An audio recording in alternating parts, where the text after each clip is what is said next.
see those hurricane force winds. That outer band, it's less than 15 miles away here from the Panama City-Bay County coastline here with this system.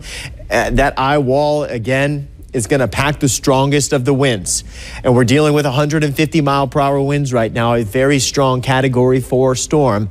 We're on the cusp of a Category 5, and there's chances that we could see even wind gusts get up to about 145. So what we're talking about is this band basically right here.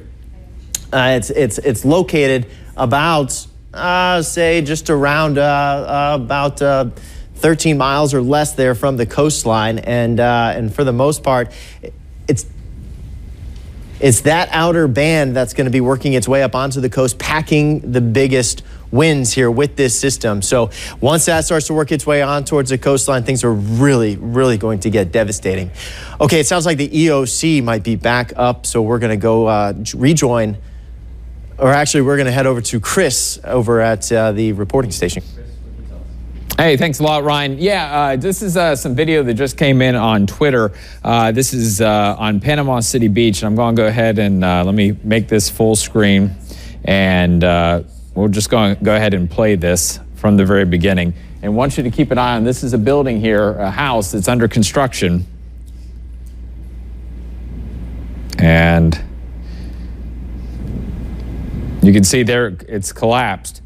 And the water undermining all these houses right here. That's the condo building. I'm not sure which one this is. It looks like maybe it's on the east end of Panama City Beach, but obviously the water continuing to run up along the dune line. We had that one house collapse right there near the condo building, but that was some video that we just got in on Twitter just a few moments ago. Again, there's another look at it. Just incredible. And we're still a good hour away from some of the worst of the weather as it continues to move towards the coastline. The Gulf of Mexico, as we were talking about earlier, is up about 4 feet on Panama City Beach, and it could get as high as 6 to 9 feet on Panama City Beach. So we still have several more feet. We're going to continue to see conditions deteriorate there. As we look at the very latest with the radar imagery, with the center, we've been looking at over here into the eye wall. Now keep in mind, this is at an elevated position because the radar site is located over in Red Bay, but I've been sampling some winds over on the side of the storm in excess. You see there's 130, 140 miles per hour. Over on the eastern side just a little while ago, over on this side, I was able to sample some winds of 170 miles per hour over on this eastern side of the storm. But again, that was at several thousand feet above the ground, which is what they do is that, you know, that's above the ground, and then the sustained winds are measured at the surface. So you can see.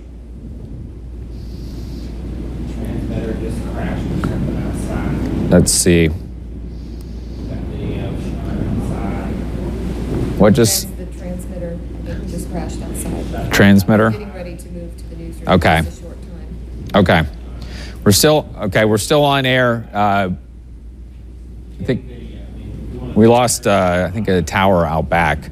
We're going to be moving probably to a different place here shortly, but we're still going to continue to broadcast as long as we can. Again, as you look here, basically over in this area here, 173 miles an hour. Again, that was at about 4,000 feet when you look at compared to the radar elevation. But just gives you an idea of the incredible wind that's going to be moving onshore with the eye as it moves up towards the coastline. Now, right now, again, the eye looks like it's going to move in somewhere between Tyndall Air Force Base, Mexico Beach, Port St. Joe, basically kind of the eastern part of Bay County, and the western part of Gulf County looks to be where the center of circulation is. We're continuing to see a lot of lightning associated right around the eye. That's another indication of intensification. And as we talked about just a little while ago, the storm had continued to increase up to now 150 miles per hour, and the pressure was dropping down into the low 920s. I think 923 was the official pressure. Okay, let's go ahead and go to that live video outside from Shauna. So this is outside the TV station, and you can see the trees obviously waving around a good bit. And what did we end up losing outside? Nothing? Okay. But this is a live look outside our studios here at WJHG. Again, right now, if you look basically up here, our studios are, we can do up here towards the top part of the screen. And, you know, that's a good 30 miles away. We're about 30 miles or so away from the eye. Now, as far as from the some of the worst of the weather, up into this area here, we're about 18 miles away here at the TV station. So once you start getting into this, and this is going to move on shore, and it's going to move on shore into Panama City, Callaway, Lynn Haven, over towards Springfield, that's where we're going to see, that's where you have the best chance of seeing the sustained winds as high as 150 miles per hour. You're going to see gusts that are possible even higher than that. We'll obviously keep a close eye on the wind speed sensor over there at Tyndall Air Force Base. There's a weather station right there. There's another one over at the drone runway right there. So we'll want to keep an eye on both of those weather stations, guys, as to what we end up seeing with the sustained winds and the gusts, because again, the eye itself is going to pass right through this area. Right through the center, as you look at the visible satellite imagery that we've been looking at. Okay, that was... let's see, getting some information. Fence around. Okay, earlier when I was showing y'all some video, and this was back over some video from Sam. This is at Tidewater. That's the, I was wondering which one that was. This is at Tidewater Resort. So this is more on the west end of Panama City Beach. The fence is now being pulled away as the water continues to rush up along the condo tower. So that was over on the west end of Panama City Beach. I know that was, I had asked the question to make sure which condo tower that was. Bring back the radar imagery. So again, what we're going to be looking at, landfalling of this hurricane right now, and it is, so if we go basically over in this area, the eye is currently about an hour or so away from landfall. So the eye will begin to cross the coastlines, moving at about 15 miles an hour. It's about 17 miles or so. So that would put us a little bit after noon today. This is when we think this will officially begin to move on shore. And then at that point, conditions will continue to go downhill across the rest of Northwest Florida. Already we're looking at heavy rainfall, but we'll continue to watch this as it moves up over places like Calhoun County and eastern parts of Jackson County.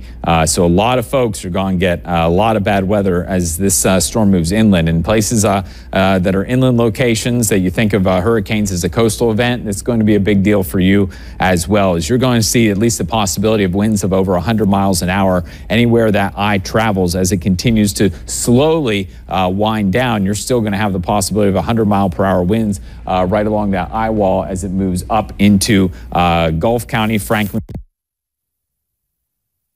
Calhoun County, and over into Jackson County.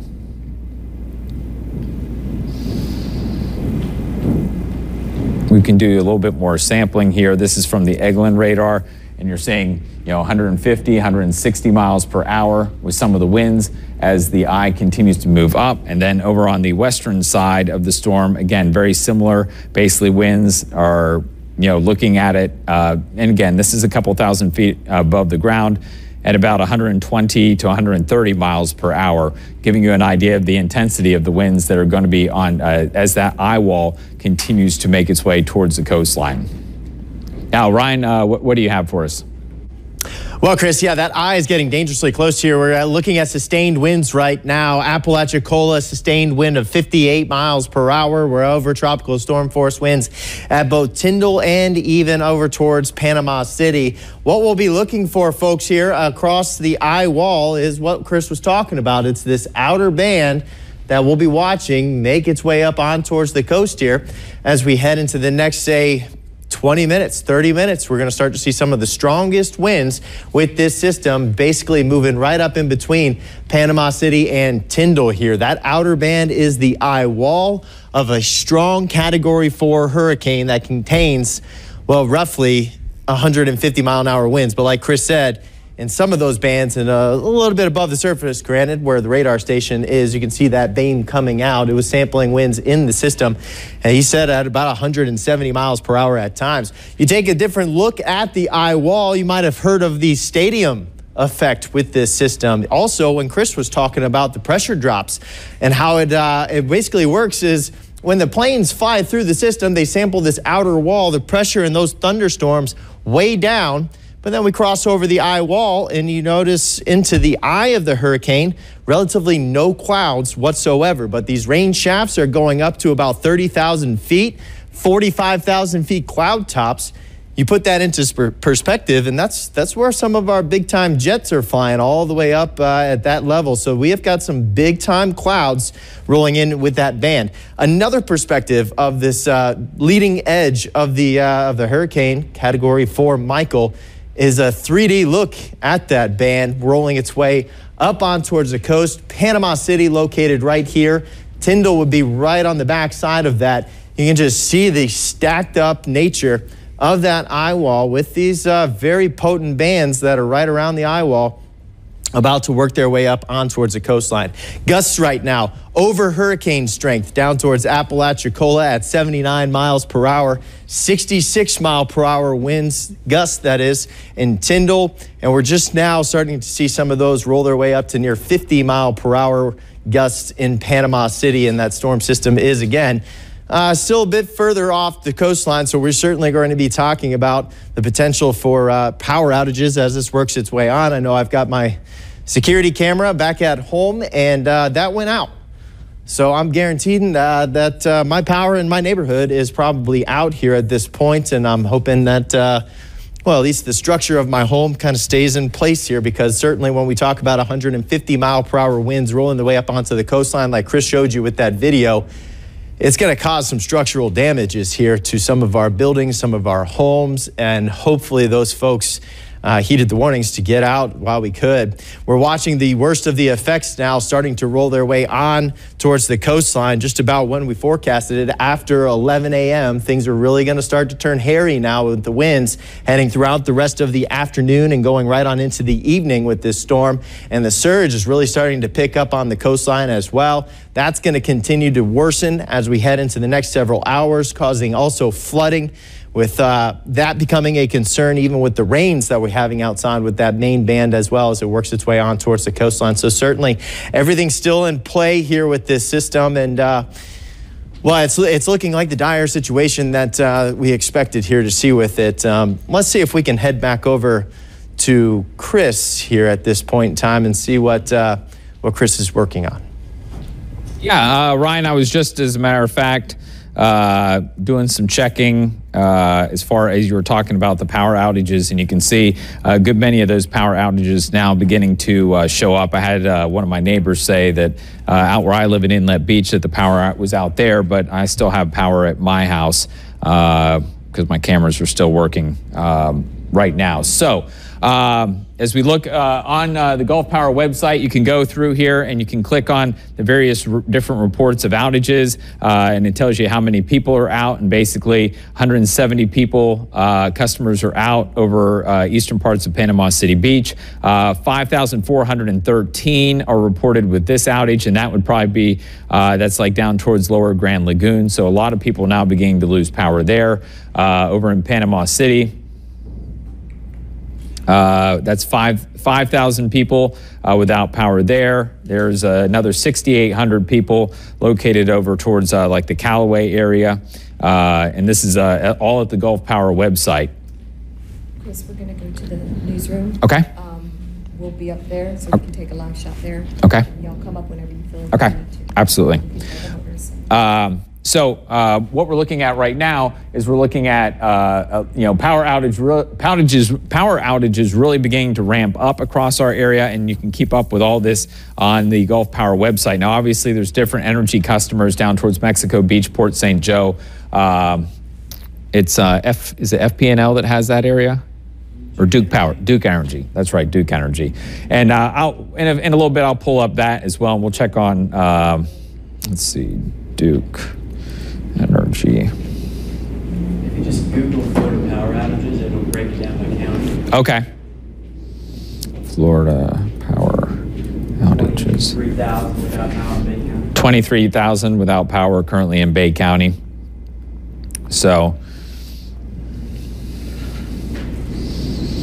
you see, we go into Gulf County. Basically, customers tracked 6,672, and of those for Duke Energy, 5,000 don't have power. Gulf Coast Electric Co-op has 7,600 people, and 2,600 of those are without power. Sorry, the winds are really beginning to howl outside here at the TV station. If we go up into Bay County, Gulf Power has 103,000 customers. About a fifth of those are without power. Gulf Coast is 10,000, and about a tenth of those are without power. And all of Duke Energy's customers are without power currently in Bay County. As we go down into Franklin County, basically almost everyone in Franklin County is without power. Duke Energy has 10,000 people, customers, and basically 9,000 of those. So 90% of the customers down in Franklin County are currently without power. That band is just about to hit the coastline. Which one is this? The outer band is just about to hit the coast. Let's see.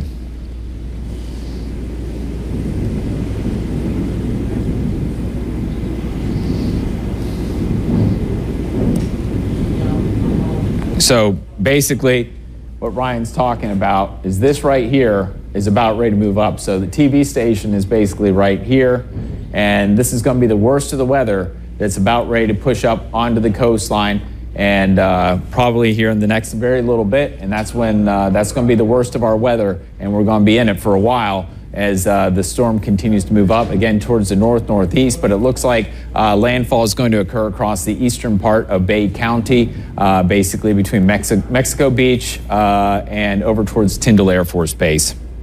I did have, let me see.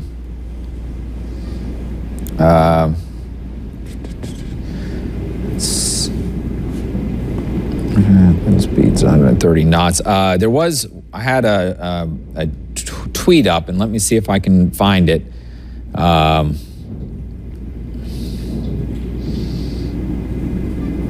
trying to find out where okay.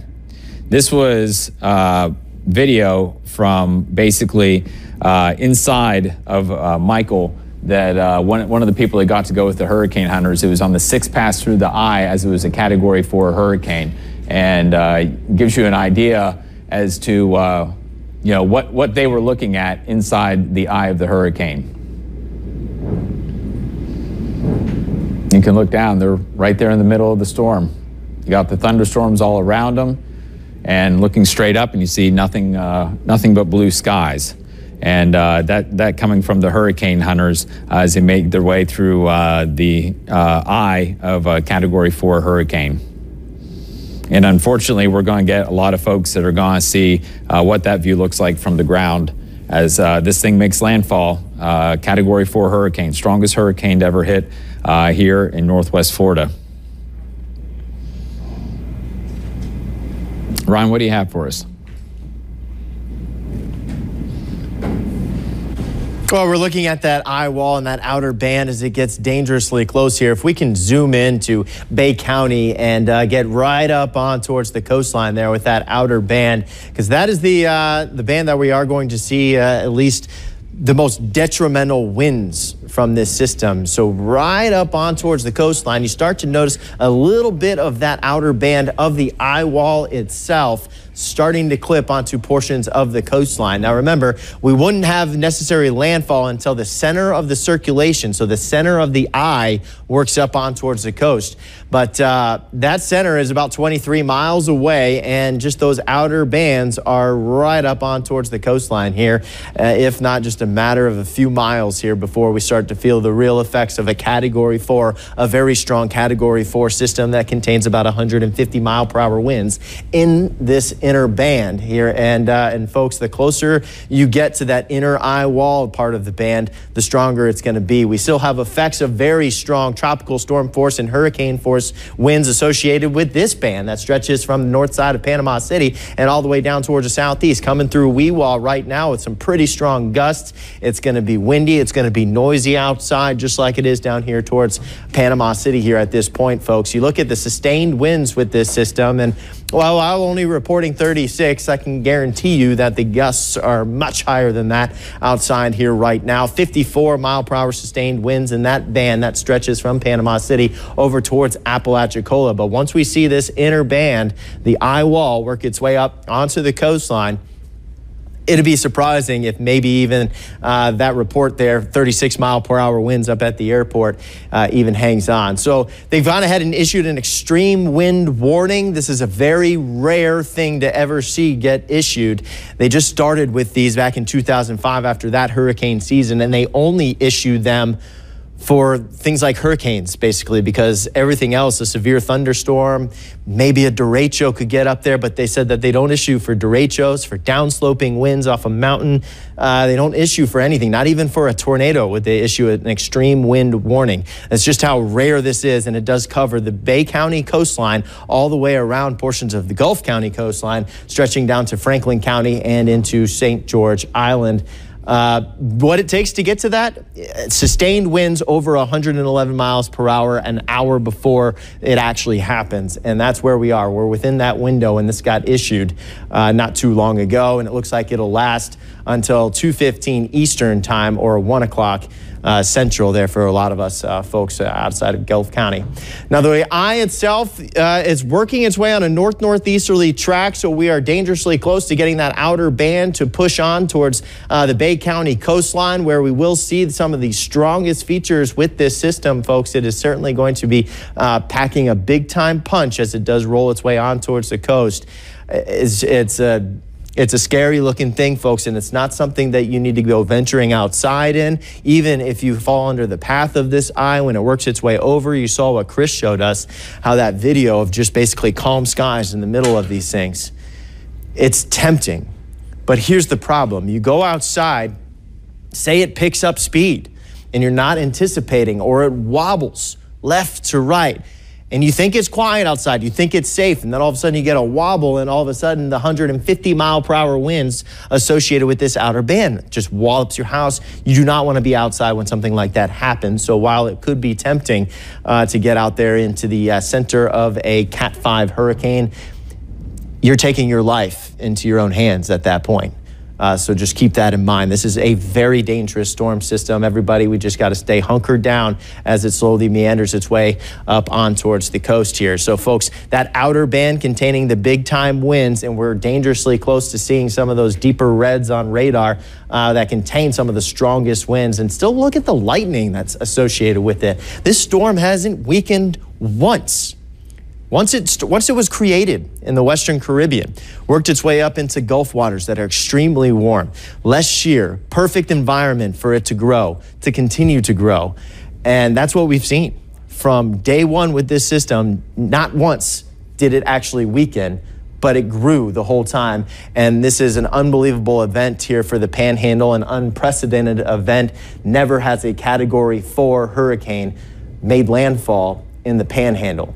So every other storm that we've named, I know Nisa walked in and said, I'm getting flashbacks of Opal. This is way worse than Opal, folks. When this works its way through, we're talking utter devastation in portions of Bay County, not only just Bay County, Gulf County as well. And then when it moves further northeast, maybe out of Bay County on into Calhoun counties, and we start to see some effects up towards Washington County in a couple hours, and then off towards portions of Jackson County, we're still going to have hurricane force winds, strong hurricane force winds, maybe Cat 2, Cat 3 worthy, hanging on into some of our counties as this tries to roll its way up to 31. So folks, while this band works its way up on towards the coastline here, this is the time we hunker down, we get to the middle of our homes, we get to the middle of our places, and we stay there until we give the all clear that this has passed by. And for a little more information on the storm system, let's head over to Donna and Jessica in the newsroom. All right, thank you so much, Ryan. We are right now in the WJHG newsroom. We actually moved in here for safety reasons. This is the older part of our building. You know, they say older things are created a little stronger. Right. When we were renovating this building, we saw the concrete poured beams that go all the way across, and we've always been told this building was made to be sort of like a bunker. Unfortunately, the studio where our weather center is not. That's a newer portion, so when it's not safe for the weather team, we're going to have to pull them in here as well. Frankly, that sound was getting pretty terrifying, and we wanted to get out of that particular area, go ahead and set up a studio here. I believe we're working on getting some live pictures for you of just outside of our studios here in Panama City Beach. We can already see a lot of debris. The wind is picking up. We're looking at it now. Yes, we are actually seeing signs from down the street coming into our parking lot. Right. We are seeing debris flying. The trees are literally, they almost don't look like they're moving when they're almost stuck in a bent position. Getting some pretty horrific gusts as well. Now, we're close to windows. We tell you not to be close to windows. So if it gets to that intensity point, we are going into the interior of our building. We will continue, if we have to just talk from the interior of our building, we'll keep going live as long as we can to keep giving you information. But what you're looking at right now is looking right out into our parking lot. Our studio is right here on Front Beach Road of Panama City Beach. We're actually in floodplain C, a higher point of the beach, if there is such a thing right now. But we're going to continue to see these conditions deteriorate as it gets closer. I believe that we do have Paris and Scott available at the Bay County Emergency Operations Center. Yes, they have some updates for us. Of course, the Bay County EOC is the heartbeat of information right now, and we're going to go there now. And Scott and Paris, what do you have for us? Thanks a lot, you guys. Scott's actually out getting some more information. Actually, they had a press briefing at 11, and halfway during that press briefing, things are getting crazy out here as well in Southport, and our power got kicked off, and it kicked us off the air. The thrust of the meeting, Mark Bowen, who is the Emergency Management Director here, was talking about stay inside right now, don't try at all to venture outside, and also he talked about what happens after the storm and how people need to stay where they are until they get word from emergency management officials that it is in fact safe to get back on the roads and back to your home. When they make that, it's hard to say. He couldn't say the storm will dictate that, but they will be doing their best to make sure that that is as quick as can possibly be done. Now, this was also reiterated by Ruth Corley, who said Bay County Sheriff's Office is, of course, ready to go, but they have to hunker down as well because they have to stay safe too. But as soon as it is safe to get out, they will get out. They will make an assessment of the area, and they will be able to determine when it's going to be safe to get back out there. Congressman Neil Dunn spoke as well, once again saying the same thing and saying, stay safe. Please be safe where you are right now. There's no reason to get out on the roads. There's no reason to be out in any way. Stay where you are. They will release the information on when it is okay and when it is safe to get back to your homes, and just stay where you are. And that's the message we're having right here from the Emergency Management Center.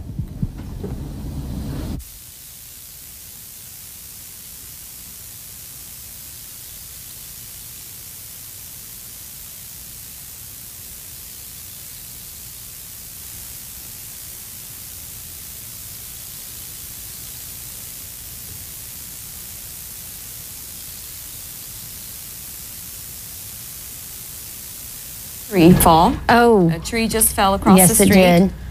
Oh, it sure did. Okay. And we just saw a car going down the road. Everyone, please stay off the roads. You need to be sheltered in place right now. We are going to be frank with you because this is a dangerous situation. You do not need to be on the road right now. Wherever you're at in your home, that's where you need to stay until we give you the all clear. I have never seen a tree fall live like that, just looking out the window, and it looks like they're just blowing over very, very easy like twigs, just snapping like twigs. Nisa's telling us that there's trees blocking the roads in Callaway. I had a friend send me pictures from Bunkers Cove Road where there are trees all down there. We are looking across the street right here at Front Beach Road. We, like I said earlier, Jessica and I have moved into our studio, the more fortified part of our building here at our studios at WJHG. When we don't feel it's safe to be close to the windows, we will be moving interior. But right now, we are just seeing something that I can honestly say that the producers and Jessica and I sitting here have never, ever witnessed.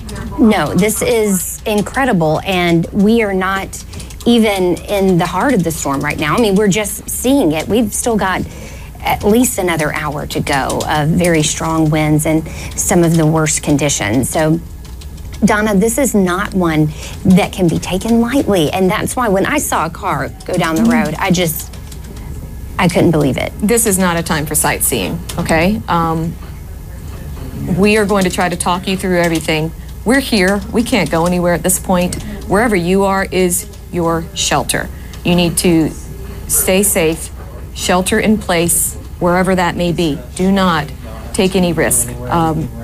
Emergency officials are fearing that this could be catastrophic and involve casualties. So please shelter in place, stay where you are safe. We have generator power here at our studios. Most places do not have power at this point.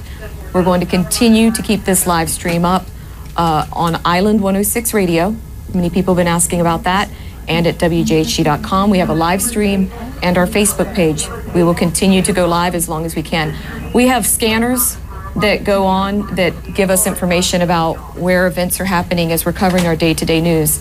And right now, they're just going nonstop. Yeah, they really are going and nonstop. Emergency officials are not going to be able to respond to you if you need help right now.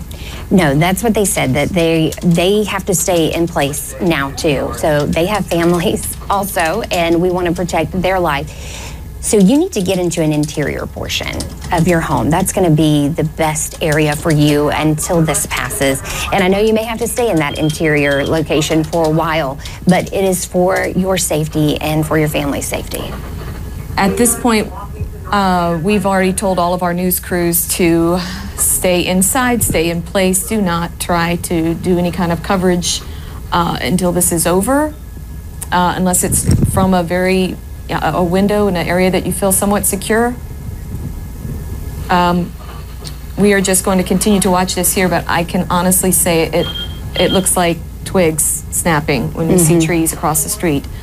I know that pictures can't always grasp what you see with your own eyes, and what I just saw is something I'm not going to forget and really wish we never had to see here in Panama City Beach. But this is where we are. Storm is about to make landfall. We're going to head right over to Chief Meteorologist Chris Smith to see exactly where it is. Oh, thanks a lot, guys. Yes, the hurricane going to be making landfall across, basically, it looks like the central to eastern part of Bay County. You can still see a lot of lightning flashes located around the center. This is the satellite and radar picture showing a very well-defined eye. Hurricane hunters continuing to investigate this at flight level. They did find Category 5 winds, but is running out of real estate to continue to strengthen as it continues to move towards the coastline. The eye wall is now moving in to the area over near Tyndall Air Force Base and over near Mexico Beach. So some of the worst weather now beginning to move in. Here at our studios at WJHG, the trees are just, just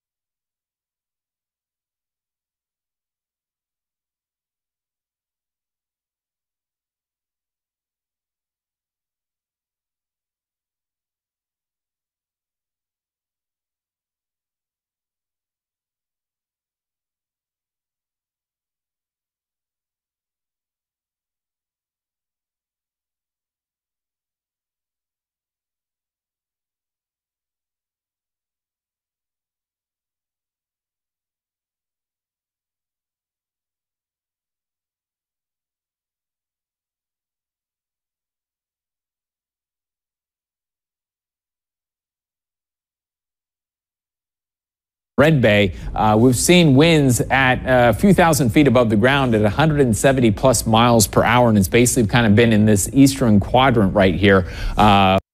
sandblast. You're seeing some of the worst of the storm surge right now. And then even so, once that ends up happening, you see that 170 miles an hour. And then after the eye moves through, you're going to start getting hit with perpendicular winds to Cape Sandblast, and that's going to pile up some of the worst of the water there. So as the eye moves on shore, you get the perpendicular winds pushing in along the coastline, and that's so you're looking at right now the water rise on Cape Sandblast is going to really begin to ramp almost directly up over in Cape Sandblast. That's going to be the case over in Mexico Beach, with some of the worst of the storm surge now beginning to occur right now, because again, the winds blow counterclockwise around the hurricane, so it just kind of spins in a big circle, and you see how Ryan's drawn the arrows on here, and that's just running directly into the coastline, and that's how the water piles up to the absolute highest amount.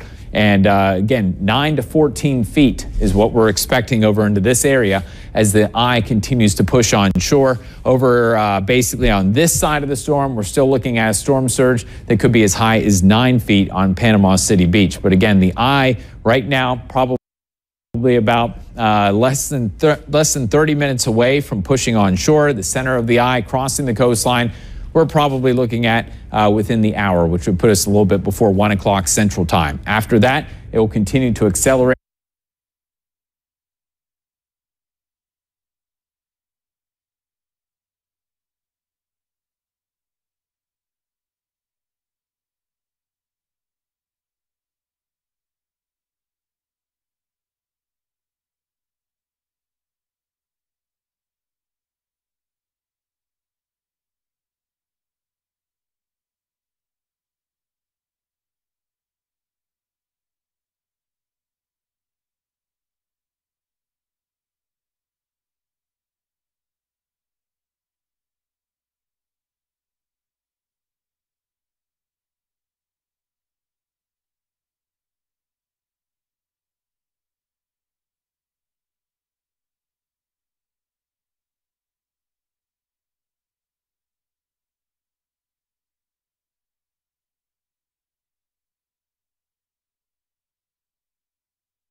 covered with about 125,000 visitors. Panama City itself has about 180,000 people that live here. All right, a lot of those people have been asked to evacuate. The evacuation zones A, B, and C, all right, were the ones that asked to evacuate. Plus, you had 125,000 on fall break, so they're gone. One of the things, Brad, step out here for a second. I did want to just kind of show you guys because there was a lot of questions on social media. Yeah, actually, we're not going to be able to see it from this angle. Anyway, I'll just tell you. All right, so here's the deal. One of the questions you were asking a lot about in social media was, what's going on with those cranes? There's a lot of cranes. Panama City is up and booming. And as a matter of fact, they're fine. Right now, they're fine. But we haven't gotten into the worst of this weather yet. All right? Hey, Abrams, let me bring you in here. I want to ask you about those cranes that are down the street a little bit. How are those faring? Yeah, I might as well just point to you. No, we're going to do it on your camera. I was going to ask you about those. I was just about to throw to you. And we were going to ask you about those cranes because they're in your shot. Right. So I have not seen them move. They've, no, a lot of people on social were, there's a lot of people worried about those. Yeah. And I don't know if you can get a shot of those, Brad, of those cranes while we're talking about them. And you see how tall they are. Or just take Steph's camera, whichever one. Yeah, or our camera. We can have Mark turn around there. Hey, Mark, turn around and show the cranes. He's got it. Thanks, buddy. They haven't moved an inch. They literally have not budged, Jim. So that just shows you that they know how to, secure these things. I mean, what's interesting about them is I think they take about 125 mile an hour in terms of winds, okay? But we may see higher gusts than that. It looks like we're going to get the western eye wall, right? You and I just looked at the radar. It's going to be close. So we're not going to get right into the thick of the eye wall, which I think will be interesting because look at this wind right now. We're not even in the eye wall yet. Right. We're not in that western eye wall. Right.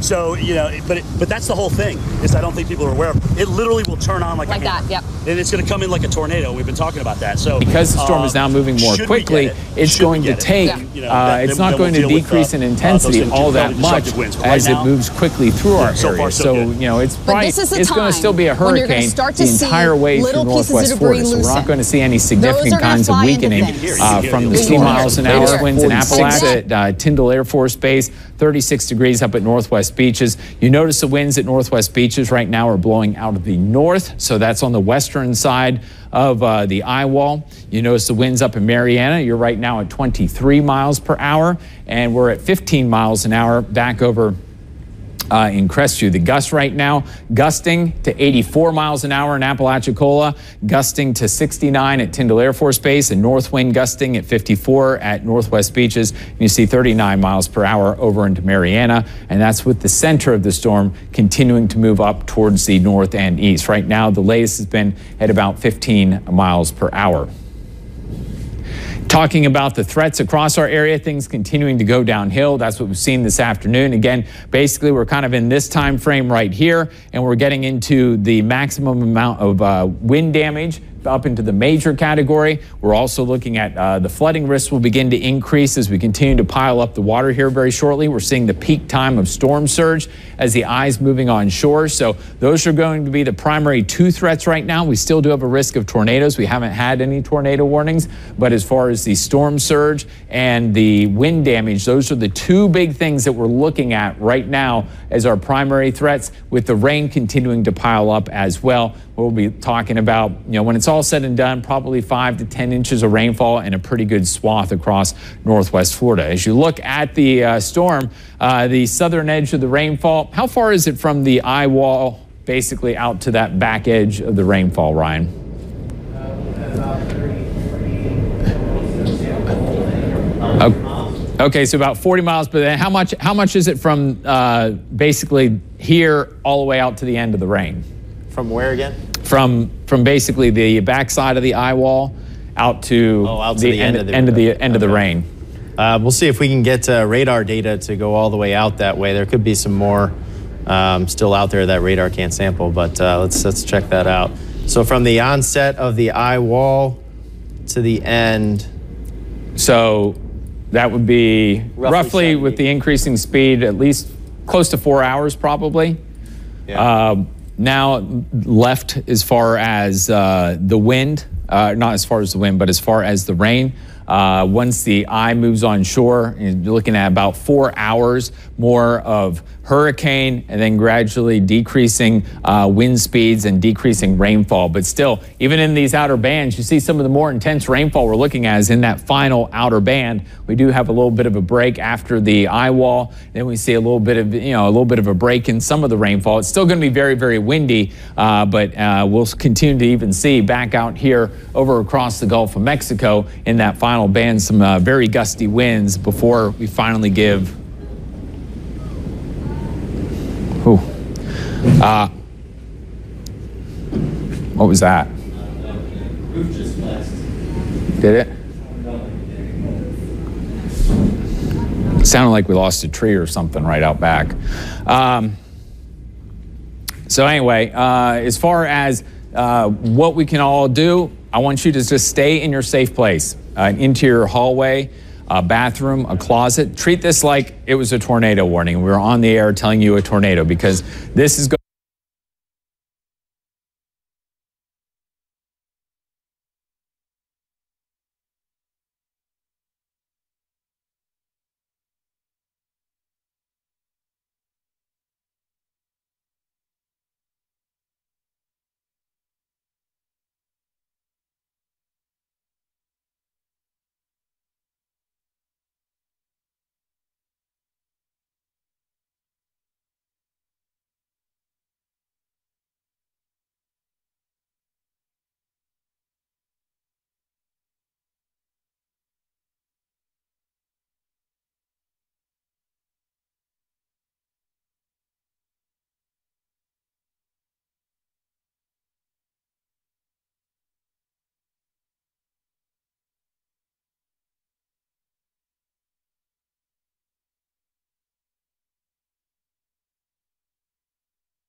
update you.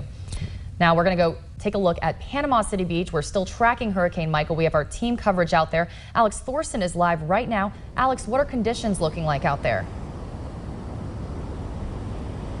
Hey Kelly, that's right. We are in Panama City Beach. As you can imagine, double red flags all along the beach.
Severe Studios, and they're providing us with this live stream video. Here's some debris, an old tree smashed across the road.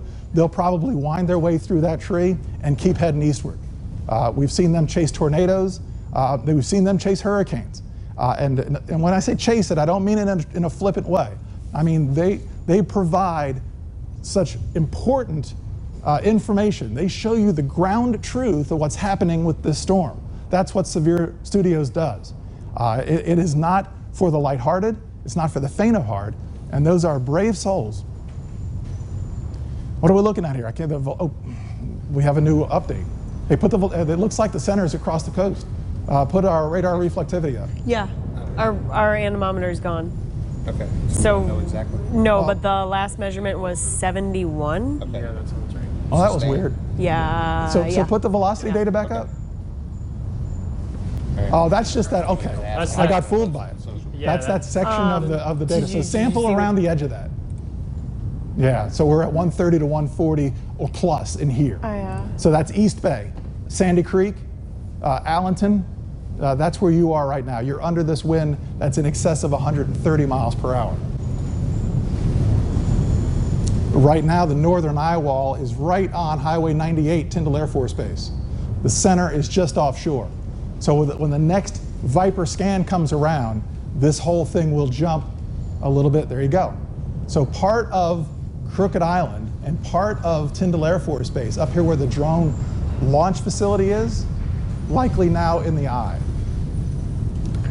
We're back to the Severe Studios video live, and they're continuing pressing eastward. Remarkable stuff here. This is live, and we're showing you it as it happens.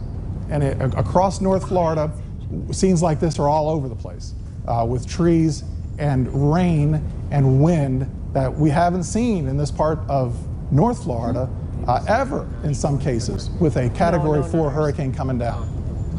Looking for, they slow down at times. See, there's a tree here, but look at all the debris under that tree.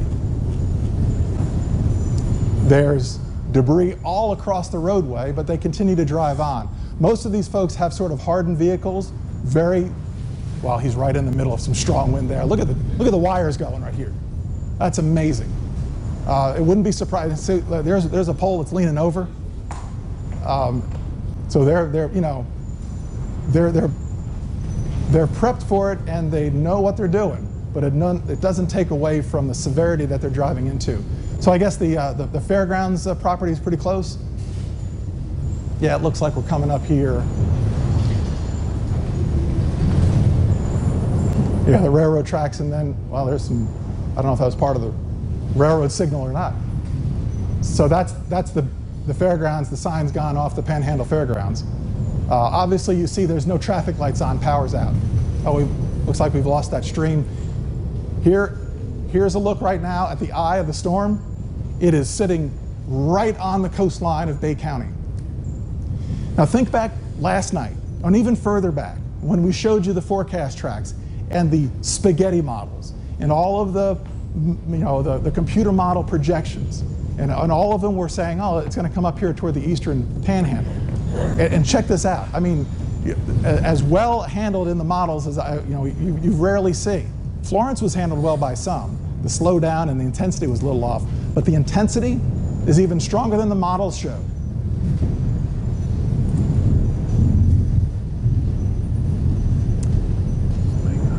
It's got to be over 110. Yeah, we unfortunately lost the ability to check our winds here at the studio, but we can sample the wind. And so look at this here. This is Highway 231 up toward Bayou George. We're over here. Tyndall Air Force Base is recording 118-mile-per-hour wind gusts. Wind gust at Tyndall. So that's at KPAM? Yep. At Tyndall Air Force Base on the flight line at KPAM. Their reporting station, 118? 118. Gust to 118. So that sustained at 82. So zoom in on Tyndall. Clear these off and zoom in on Tyndall, because this is a good way to compare what we're seeing on the ground to what we're seeing up in the cloud. The runway and that's the flight line facility right there. So the ASOS is probably right in the middle here. So click the velocity there, and we've got 136. Click it just, well, there's 118. There you go. Check that out. So and when you see the numbers in the velocity data in the storm winds, it's making it down to the ground in real time. So this is the deal. This is coming in with winds of Category 4 or higher. Gusts could be higher, because this is just one little spot that had a 118 wind gust. There's many spots that don't have an anemometer that the gust could be higher. It's just one location in the midst of the big giant panhandle that had a wind gust right there at 118. You see, look at this Callaway. So we're right here. Callaway comes out Highway 22, the Weewha Highway. So Callaway Heights, the community center's out here. And then this is Tyndall Parkway, and the curve to the Tyndall Parkway. So there's winds in the cloud, winds in the storm at 134. So at least to 115 at the ground. There's no way around it. My ears just popped. Our stim says 117 gust in Panama City, sustained at 97. Sustained at 97, gust to 117 in Panama City. That's at FSU PC? Yeah. So FSU PC, which is out here on the bay, it's right here at the foot of the Hathaway Bridge. Sustained, again, give me the numbers. We can't move it.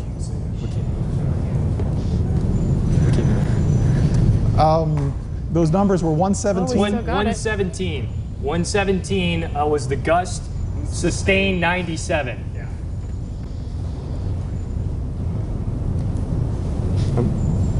Did you get that? I got that. All right. And that is a long way away from the eye. All right? So this is the core of those 115-mile-an-hour winds.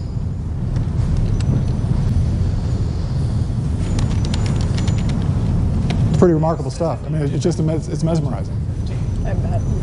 You know, there's an issue. One of the power spikes we had kind of took our ability to control the tower cam off a little bit. Yeah, I may go off script here for a second. Amy and Jerry, if you take over for a second, I want to see if I can restart that camera.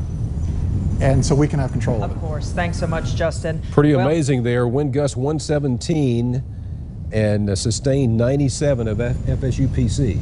And we're feeling it. It sounds like the train is coming over the roof of the TV station. I mean, our building is shaking, and this is an old cement building, and we're feeling it now. It's everything it was promised to be. Don't dangerous, you know? devastating, and life-threatening. And just seeing the video, too, and these winds could go higher. This is just starting out, could go higher. We saw from the severe studio footage traveling east on Highway 98 and how they were trying to encounter the roadways out there with the heavy winds and the debris in the road.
And sustained 97 of FSUPC. And we're feeling it. It sounds like the train is coming over the roof of the TV station. I mean, our building is shaking, and this is an old cement building, and we're feeling it now. It's everything it was promised to be. Don't dangerous, you know? devastating, and life-threatening. And just seeing the video, too, and these winds could go higher. This is just starting out, could go higher. We saw from the severe studio footage traveling east on Highway 98 and how they were trying to encounter the roadways out there with the heavy winds and the debris in the road.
and sustained 97 of FSUPC. And we're feeling it. It sounds like the train is coming over the roof of the TV station. I mean, our building is shaking. Sustained this is an old 97 cement of building. and we're feeling it now. It's everything it was promised coming over the TV station. I mean, our building is shaking. And just seeing the video, too, and these winds could go higher. This is just starting out. Could go higher. We saw from the severe studio footage traveling east on Highway 98 and how they were trying to encounter the roadways out there with the heavy winds and the debris.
responders in after the storm. And due to downed trees and down power lines, the agency is preparing for electricity to really be out for weeks. FEMA is also worried about those buildings in Florida that were built before 2001, George, that apparently do not have the same codes, building codes, construction codes.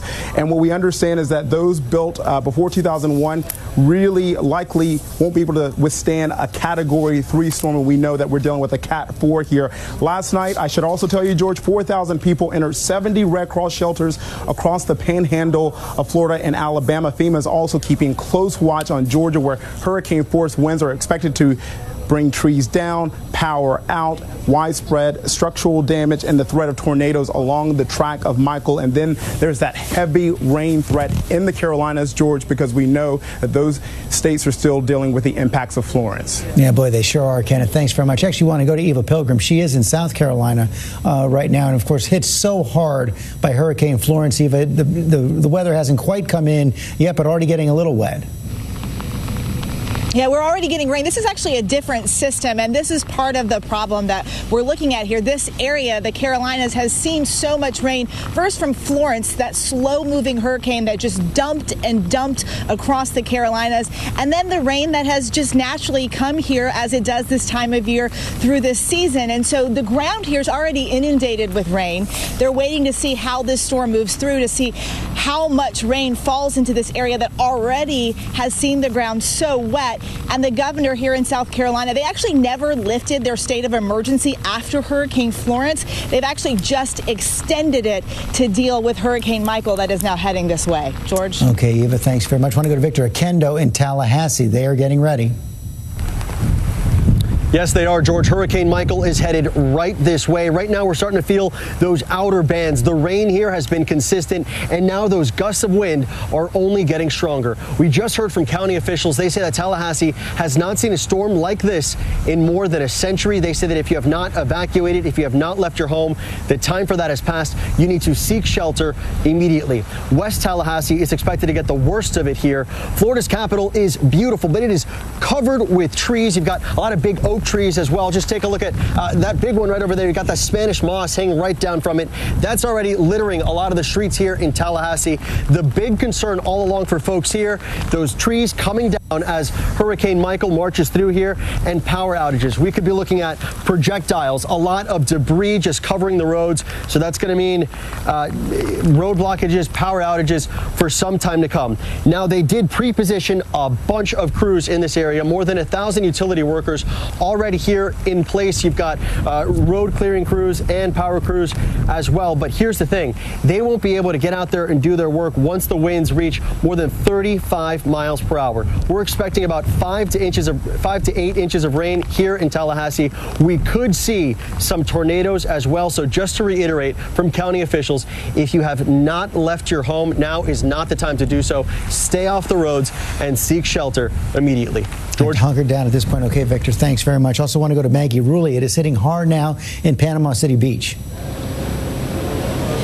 George, just like a switch flipped, all of a sudden this hurricane has come on hard and fast. We have been out here since 3 a.m. and back then there was hardly any wind, hardly any rain. And now about an hour ago, the winds have picked up, the rains have picked up. We actually had to come inside our hotel just a little bit because it was no longer safe for us outside. A huge sign at the gas station just next door flew off, ramming down the street. So we've taken safety a bit inside, but we're expecting things to only get worse. So these winds to only keep increasing here for us here in Panama City Beach. Okay, Maggie, and David Muir back in Panama City as well, where it seems to have calmed down, or you're inside at this point.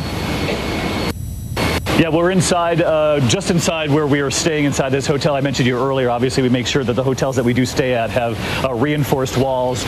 Give you an idea, the fire alarm is now going off in the building. I'm not sure if you can hear. I'm not sure if you can hear that, but you can see all the families who are gathered here. These are families who heeded the warning to leave their homes, come to this hotel, and to ride out this hurricane, this Category 4 hurricane that's now hitting. They have wind gusts 119 miles per hour right here in Panama City. I'm not going to go back outside for obvious reasons, but Dale, if you could just show folks at home what it looks like as the Category 4 barrels through the eye wall coming ashore, the Florida Panhandle right now.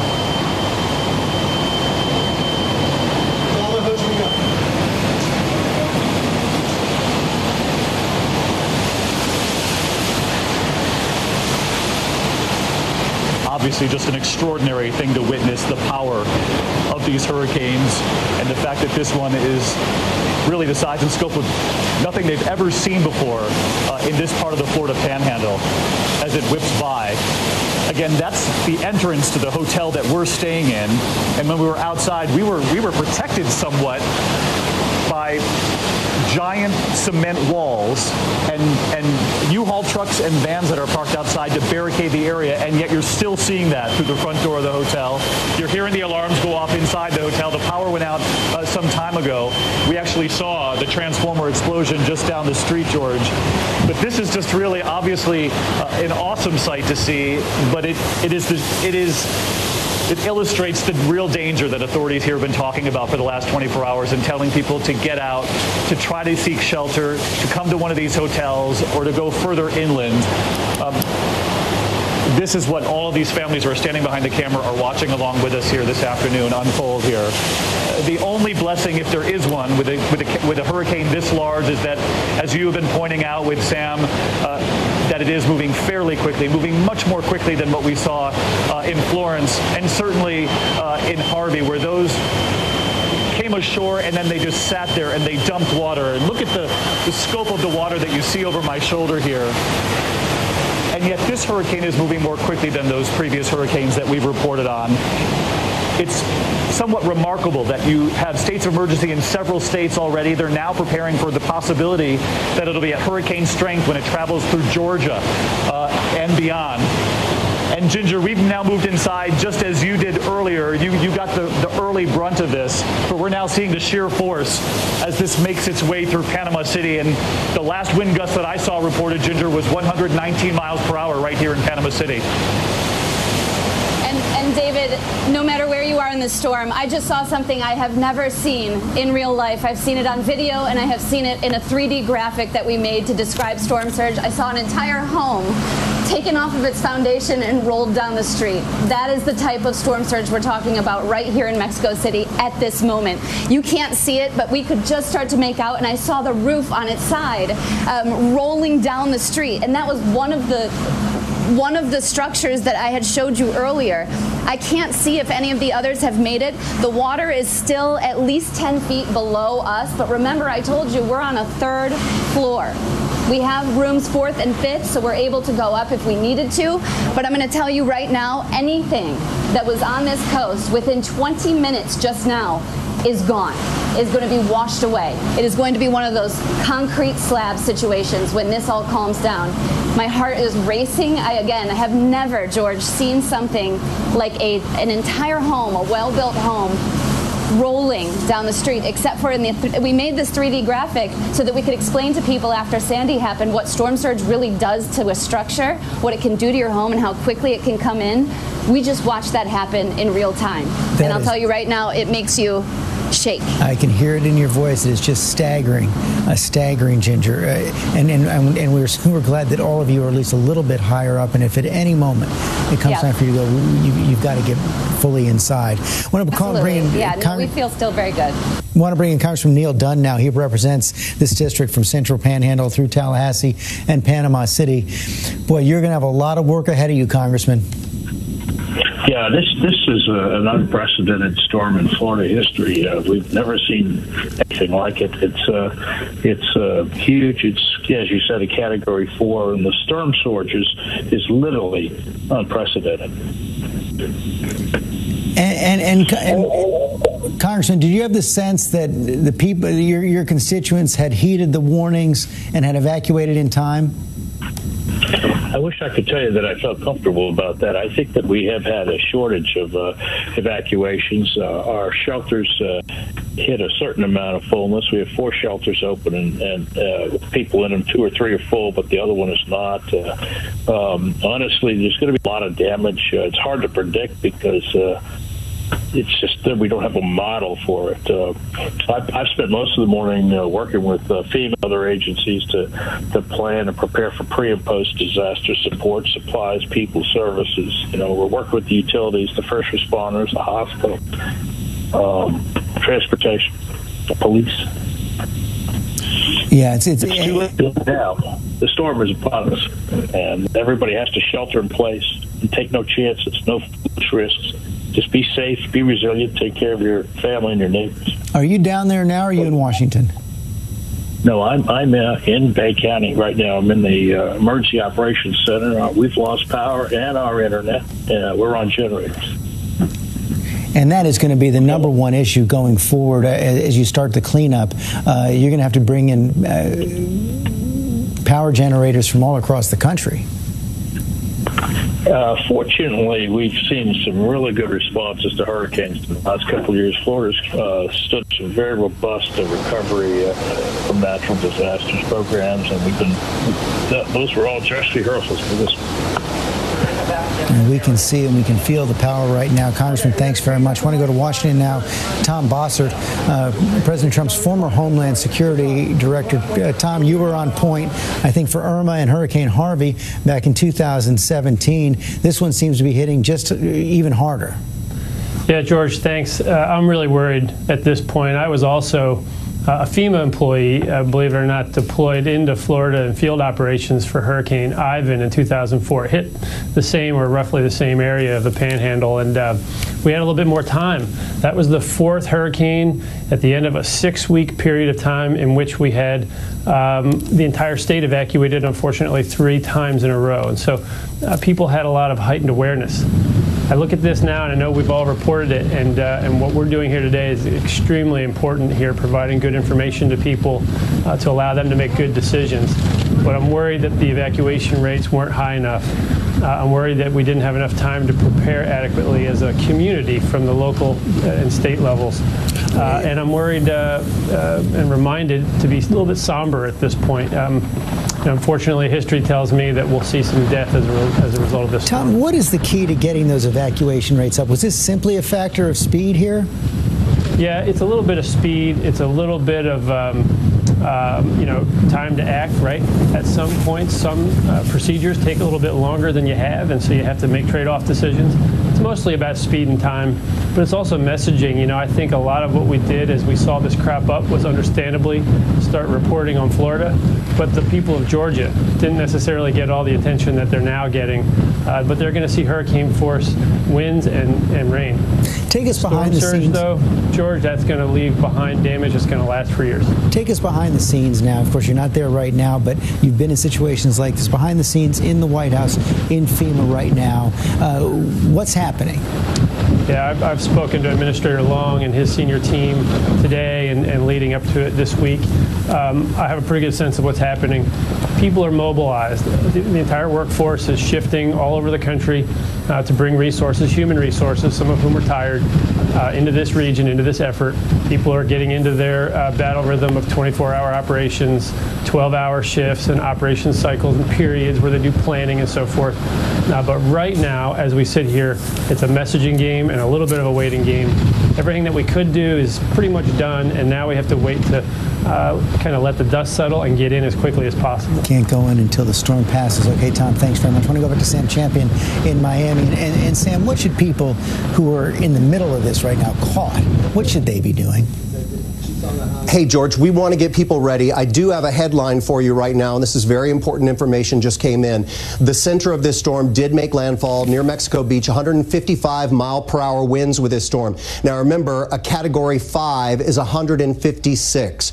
So we are at the top level of a Cat 4. The Hurricane Center will go back and look at all of the gauges, look at all of the readings to see whether this was indeed a Cat 4 or Cat 5 at landfall. But this is an historic event in this location and for the coast of the U.S. This is rarefied territory for a storm to become this big, this strong, and make landfall anywhere in the United States. That is a headline right there. George, the landfall. Wait, before you go there, because I want to go back to Ginger right now, because she's on the scene where Michael just made landfall. Ginger.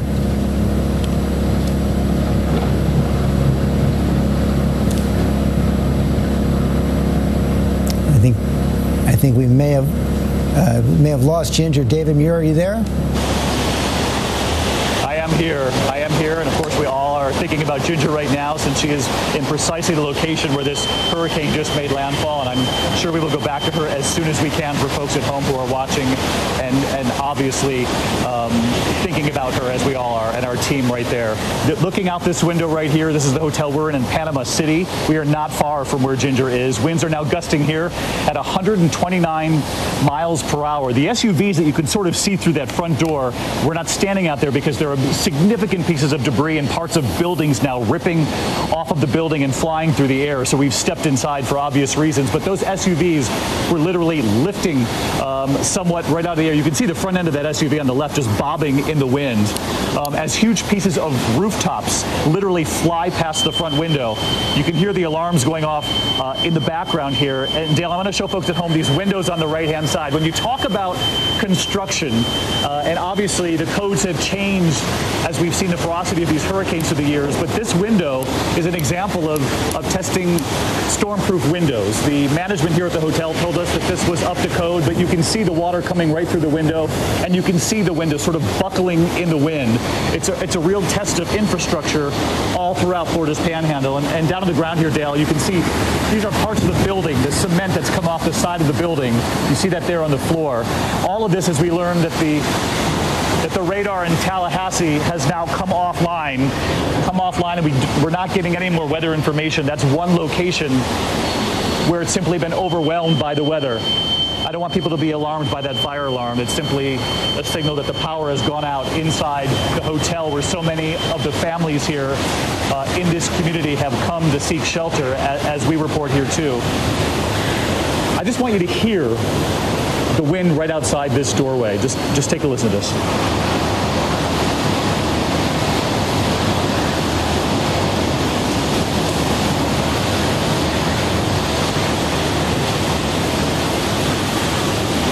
We knew this was going to be a powerful hurricane as we watched it intensify over the last 48 hours from a Cat 3 then to a Cat 4. And as we just heard from Sam Champion, when it made landfall, and of course they will go back and they will study this, it made landfall 1 mile per hour less than a Category 5 hurricane. The fact that it was a Category 4 already made history here, but this notion that it was almost as powerful as a Cat 5 is simply stunning here. I want to get back to meteorologist Rob Marciano, who's also down here, Rob. And as we await to hear from Ginger, just describe for us, if you will, what you're seeing right now.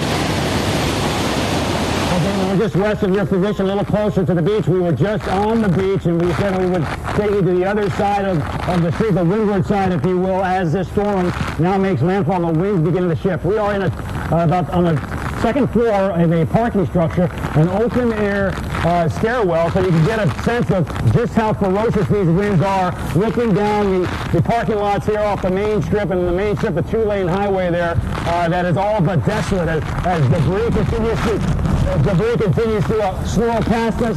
You can hear that roar that David mentioned, whistling through parts of this parking structure. But you also hear, and then see from time to time, shingles and sheet metal being ripped off different structures. Obviously, the structures that are quite made as well, they're the ones most susceptible. Well, we've seen everybody take a hit, every building here take a hit of some sort.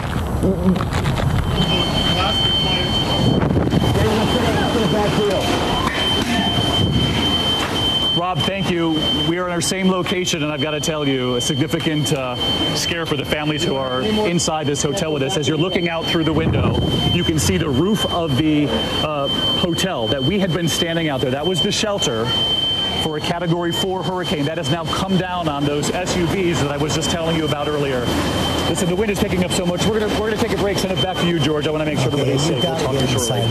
Those winds so fierce right now. And Sam Champion back in Miami, we're seeing the power, the destructive power of those winds right now. So intense.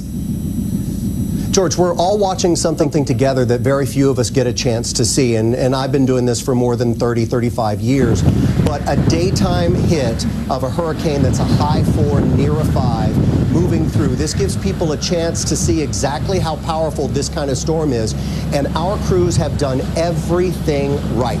We've put people in safe positions, but still have cameras so you can see the damage. The one thing, George, I want to remind people is that now that we have the center of this storm moving on shore, the storm will not get stronger, but it will stay this strength for a few hours longer as it slowly weakens. So I want to talk to people who are inland, away from the coast right now, and I mean Tallahassee into South Georgia, that southeastern corner of Alabama. All of you, I need you to kind of pay attention to what we're going to tell you right now. Because as this storm now moves away and you're away from the flooding, if you have no connection with this storm surge and you're far enough inland, then what I need you to do, if you're with your family and you have information about what's going on, when this wind picks up like this and gets this strong, we will have 90 to 110 mile per hour winds well inland, in Tallahassee, also in Georgia, and that little corner of Alabama. So take your family into an interior hallway, drag every mattress that you have that you can get your hands on, and take it with you. Bring all your supplies with you. If you have an interior bathroom that has no windows, if you have an interior walk-in closet, walls are your friend against wind, tight walls. So every corner makes the building stronger. And the reason we like bathrooms is the plumbing running through those 2x4s within the wall actually helps make that wall stronger, and you can use the tub to get in and pull a mattress over you, much like you would a tornado, to protect yourself from debris. Because I've been in these buildings when they fall apart like this, when the constant wind of a Category 4 or 5 hurricane tears them apart, and there will be flying debris. There'll be glass, there'll be insulation, there'll be wood, there'll be nails in that wood, all of it kind of moving through. So you want to put yourself in your home, an interior hallway, that walk-in closet, that bathroom, put everybody in with all your supplies and stay for the duration. And this storm will be with you from 6 to 10 hours. And Sam, I should say, that's exactly what Ginger has done. You know, we went to Ginger a few minutes ago and we had lost her and we couldn't hear from her, but we have now heard from her. Even though she's lost in her crew, they've lost the ability to broadcast, but she's telling us now she is safe. Wanted to make sure everybody knew that as well. And Sam, you're giving good information to the people who are in the path of the storm right now as we see that map right there. It's going to be several intense hours ahead for everybody in the path of Hurricane Michael, because it's, as you were saying, it's going to kind of keep its structure as it moves quickly. Yeah, this storm was very powerful, and it was kind of operating on its own. It didn't need to feed on the shallow waters of the Gulf. When you have a system that's a 4 or a 5, it just spins on its own, and it takes a long time to unwind it. So we will have this 3-4 in inland areas of the Florida Panhandle now. So Tallahassee and cities like that will be seeing exactly what we have with the winds. They just won't be facing a lot of the storm surge, and Georgia needs to know that too. But this storm is very different from the storm that we just broadcast a few weeks ago in Florence, when we're talking about it being a wet storm and a flooding storm. Once we get past that impact of the water up against the shoreline, we're talking about this storm being a damaging windstorm. So you really have to put yourself in your home and in any building you're in a secure location. One thing I want to tell you about hurricane-proof glass. The glass itself, that pane of glass, you can take a baseball bat and you can hammer it. It will not shatter to about 130 plus mile per hour winds. But what seals the window to the building is not hurricane proof. And those windows can often come out. So I don't want you to have the safety that if you're standing by hurricane glass watching this, you can watch it. George, you can't. No, you cannot. Good counsel there, Sam. Thank you. I want to go back to Rob Marciano on Panama City Beach as we see so much debris being thrown around by those winds. Rob. George? Hi, guys. Sorry about that, George. My earpiece getting filled with water, as you can imagine. The amount of rain now coming out of these clouds and blowing sideways, slapping me in the face, and just filling my ear canal with water. All right, we're on the other side of this parking structure on the ground level, obviously. Look at that. Someone came new to the work at a bike, and they may be one of the folks at our hotel who are not going anywhere anytime too soon. Wanted to give you this vantage point. And again, we're somewhat protected by this structure here, so the wind's not nearly as ferocious as they would be if I were to step out in a more precarious position about 30 feet or 50 feet that way. Every once in a while we get these puffs. And I think Sam mentioned it. Along this high wall, there are little vortices as it wobbles inland that have these puffs, if you want to call it. euphemism, that are really intense. It can easily knock you down. Those palm trees, check it out, how they are bending in this breeze of full-on hurricane strength. They are not coming down. There's a reason that palm trees are in the tropics, because they can take this wind. And when this storm gets a little further inland, Sally, after your neck, boy, they got some tough trees that are tall. Pine trees as well. And they're going to come down. So we've got that 1-2 punch happening with this. But this, I've been in the western eye wall of a couple of storms, one actually notable. Hurricane Ivan back in 2004 also came in this area, a little bit farther to our west. And this side of the eye wall, I can assure you, is not any more fun than the other side. It is brutal here, and we're in this for another good couple of hours, George. And then the wind shifts, and we've got a whole other set of issues, which we'll bring it to you live.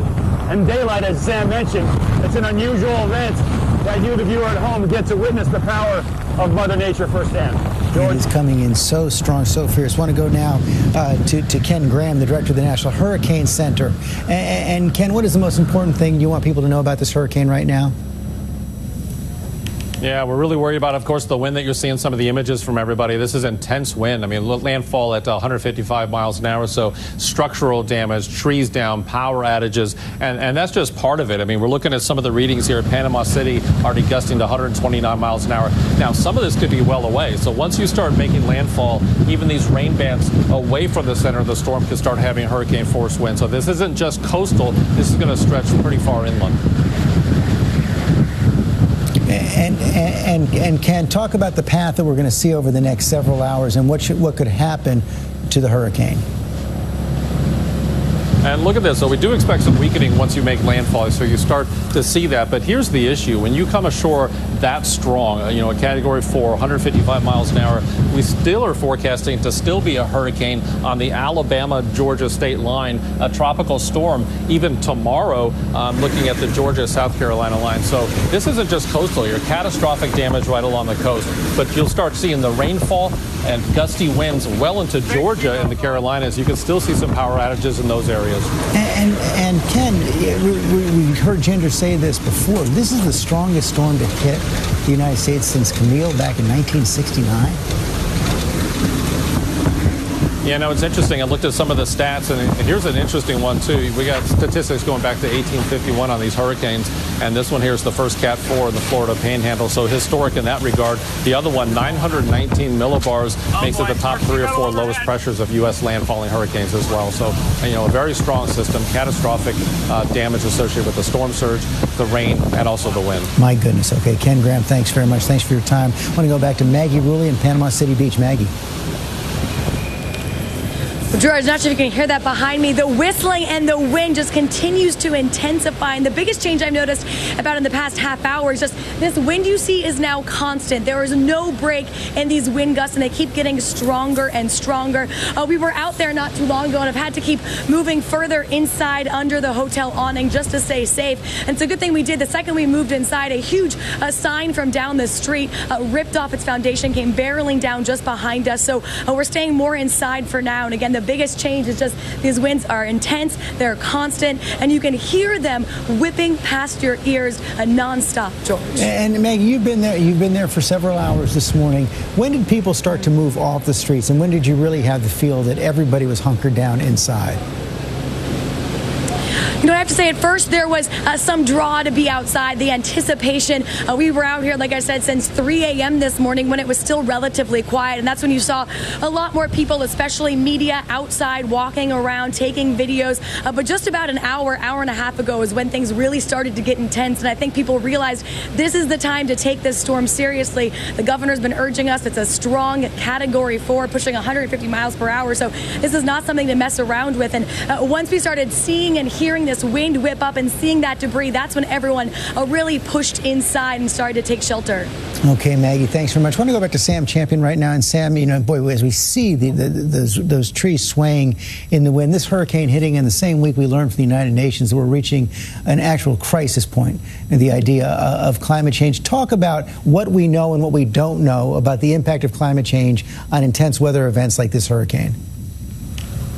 So, George, you know, when we get down to what we do know and what we believe and what we don't know, I would put that in 3 separate categories, because what we know has been proven that we know that in increased levels of carbon in the atmosphere has certainly done a lot to put more energy in the atmosphere, certainly done a lot to put more water in our oceans, and so that, we believe, will make the storms a little bit stronger. But in the next 2 categories of what we believe and what we don't know, it comes down to how many hands we have on deck for science.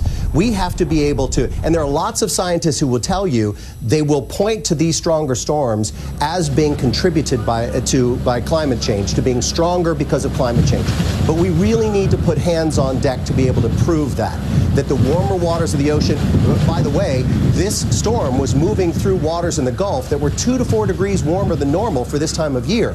So when you talk about warmer water making a difference on stronger hurricanes, this is the kind of thing we have to put together and show to people, you know, and George, it's just one of those things where we know it, we believe it, we just have to have the science and the proof to back it up and show people. George, one of the things that the Hurricane Center just did was talk about the inland path of this storm, and while we have everybody's attention because we have those incredible images of this thing making landfall, I wanted to talk about I wanted to go one step further than Georgia into Carolinas, if that's okay with you guys, if you have time for that.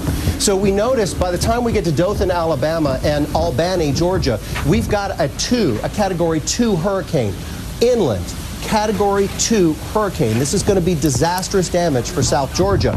Then the other thing, we're going to watch that cruise through Georgia and get into South Carolina. And at that point, we have about 45-mile-per-hour winds with the center of this storm. It's a tropical storm, an inland tropical storm in South Carolina and North Carolina, dumping 6 to 10 inches of rain in the same areas that flooded with Florence. And I wanted to give those people a heads up on that, George, happening Thursday into Friday for them. Yeah, this storm is not nearly done. Okay, Sam, thanks very much. I want to go back to David Muir in Panama City Beach, where we've already seen so much destruction, David.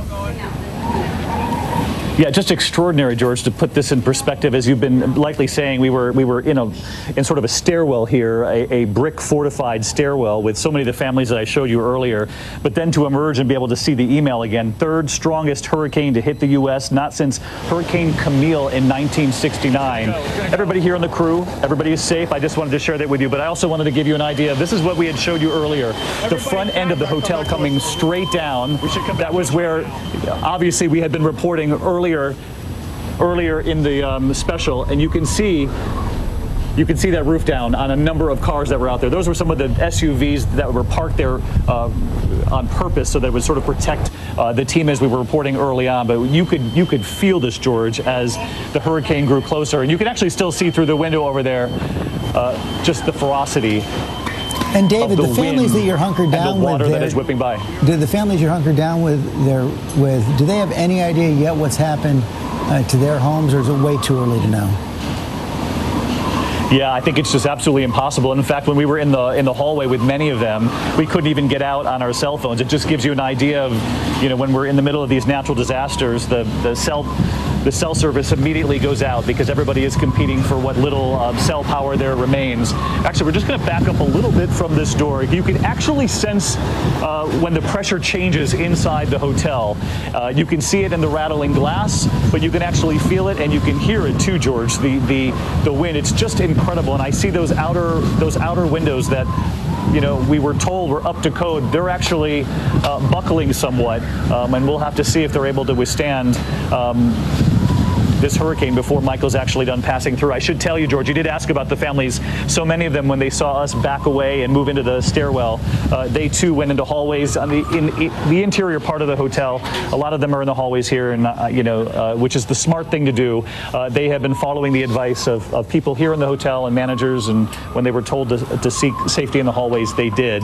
And we should mention that this morning, with just a few hours left, we heard from the administrator at FEMA, the head of FEMA, saying that the time to leave was over. We heard from Rick Scott, who said this hurricane can kill.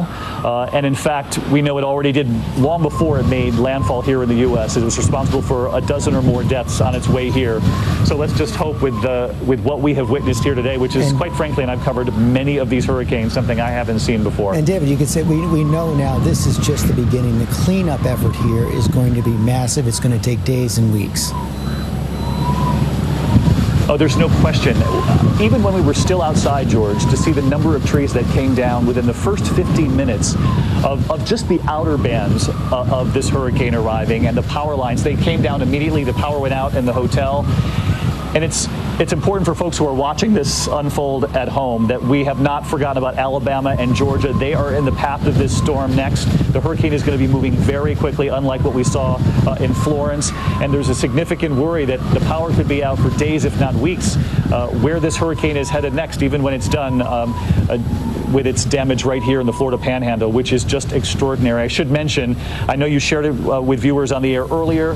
Everybody here on the team is safe. Ginger Z, that's one thing I was really happy to see when I got out of that stairwell, George, is that she tweeted as well that she's safe. But you know, we're all watching those images on social media the way you are too, and to see that home lifted off its foundation and carried with the storm surge not far from where we were, that's just a stunning sight to see unfold here this morning. Historically powerful storm. Okay, David, I know we're going to see you tonight, a special edition of World News Tonight from Panama City Beach. Our coverage is going to continue all day long online at abcnews.com. Hurricane Michael has made landfall, Category 4, 150-mile-an-hour winds. Have a good afternoon. Thanks, George. We continue now with our coverage of this devastating storm hitting the Florida coastline. Hurricane Michael, now classified as the strongest storm to hit the U.S. in 50 years since Hurricane Camille, the third strongest storm in U.S. history. It made landfall in Mexico City Beach in the Florida Panhandle. That's where ABC's Ginger Z is right now. We're unable to go to her right now because it's simply too dangerous. She's seeking shelter. The storm had 155-mile-an-hour winds as it made landfall, and even just slightly down the coast where ABC's David Muir is located, you can see the power of that storm. This is the view from the vestibule of the hotel where he has been reporting. That's a portico extending over the vestibule. And just listen. We are in our same location, and I've got to tell you, a significant scare for the families who are inside this hotel with us. As you're looking out through the window, you can see the roof of the hotel that we had been standing out there. That was the shelter for a Category 4 hurricane. That has now come down on those SUVs that I was just telling you about earlier. Listen, the wind is picking up so much. We're gonna take a break, send it back to you, George. I want to make sure everybody's safe. We'll talk to you shortly. And you can just see the devastating winds that are just raking across the Florida coastline as the hurricane heads inland. This is a storm that formed off the coast of Cuba on Monday. It has been gathering strength as it bears down on Florida. And to talk with us more about the path of this storm and the destruction that it is expected to cause, let's go to Melissa Griffin, meteorologist here in the Weather Center. Melissa, what can you tell us? Hi, David. So this catastrophic Hurricane Michael has made landfall, a Category 4, and that's a high-end Category 4, 155-mile-per-hour winds. We have those extreme wind warnings in effect right now. And I want to show you, you can actually see right here on the satellite, nearly almost the entire eye is now moving into on land. Panama City to Mexico Beach, right in between there, that's where it has made landfall. We have those extreme winds happening right now. The extreme wind warnings are in effect from Panama City down to APALACHICOLA, and even moving further inland as the hurricane moves further inland across the Florida Peninsula, across the Florida Panhandle. We already have wind gusts up to 130 miles per hour in this area. We've seen the damage. David, Ginger, both have shown us extreme damage in the area. We've seen trees going down, power outages, thousands and thousands of power outages are expected that could last for not days, but even weeks. I want to show you the track because this is very important. We can see right across, it's almost like a buzzsaw right across the southeast. We have several states under a state of emergency, not just Florida. We have Alabama, Georgia, South Carolina, North Carolina, all are going to feel the impacts from Hurricane Michael. Even by Wednesday night, that's tonight at 8 p.m., a Category 2 hurricane in southwest Georgia. So this could be a major tropical event, even possibly a historic tropical event for Georgia as well. It's already been historic for the Florida Panhandle, who have never seen a hurricane like this on record. And then it's going to continue to push into the Carolinas. The Carolinas have just dealt with Hurricane Florence. Now they'll be dealing with this. More rain on top of the flooding they just saw last month before it pushes out to sea. I want to leave you with this tornado watch still in effect for parts of the Panhandle up through southwestern Georgia as Hurricane Michael makes landfall. We still have to watch for tornadoes. That is another threat with Michael, as well as the storm surge and, of course, the catastrophic winds we've already seen. David. Melissa, as you pointed out in those maps, some major population centers in the path of this hurricane, going right between Atlanta, Raleigh, Charleston, etc. I know that it gathered strength as it came up through the Gulf of Mexico because of the warm water there. Is it likely to dissipate as it heads inland? Right, so it strengthened even more due to the warm water and the low wind shear right before it made landfall. Now, as it moves inland, it's going to start weakening pretty fast, but it's already so strong. Like I said, it's the third strongest hurricane to make landfall in the U.S., so it's going to take a little bit for it to actually start to weaken. That's why we see it as a Category 1 or 2 hurricane as it moves across Georgia. That's already potential very dangerous impacts for Georgia as it moves across the state. It does weaken, likely by Thursday morning, to a tropical storm when it moves across the Carolinas, but it's going to take some time to get there. We still have impacts tonight into the overnight hours for Alabama, Georgia, as well as Florida, what we've seen in the Panhandle. Melissa, thank you very much for keeping an eye on it for us. We'll be back to you, no doubt, with more. But now let's go to Kenneth Moten. He's at FEMA headquarters in, Victor Akendo. Where is Victor? In Tallahassee. Victor, how's it looking? Well, David, the conditions are quickly deteriorating out of here. Hurricane Michael is heading right this way. We're starting to feel the first of those hurricane force winds here. The rain has been consistent, and now those wind gusts are getting much stronger. County officials say that Tallahassee has not seen a storm like this in more than a century. And if you have not evacuated, if you have not left your home, the time for that has passed. West Tallahassee is expected to get the brunt of Hurricane Michael here, and there are already reports of downed trees and power lines there as well. Florida's capital, beautiful, but it is covered with trees, just like that big one you see right there behind me as well. You got that Spanish moss hanging below it. A lot of that is already covering the streets here in Tallahassee. So the major concern here all along has been those downed trees and the power lines as Michael begins to rip through this city. There is no doubt that we'll be looking at some projectiles, a lot of debris on the roads, and power outages for days, possibly weeks. So officials made sure to prepare for this one. There are more than 1,000 utility workers. We're talking about power crews and tree removing crews as well. They are ready to roll out as soon as the storm makes its way through here. But keep in mind, once the winds reach 35 miles per hour, it is not safe for them to be out here on the roads. It was just 2 years ago, Hurricane Hermine hit. It knocked out power to some 75,000 customers. 80% of the electrical grid was damaged, and it caused more than $5 million in damage. So this time around, everyone was prepared for the storm. That said, we are expecting about 5 to 8 inches of rain here, and tornadoes are absolutely a possibility. So just to reiterate, county officials say that if you have not evacuated, it is too late to do so. Stay at home, seek shelter.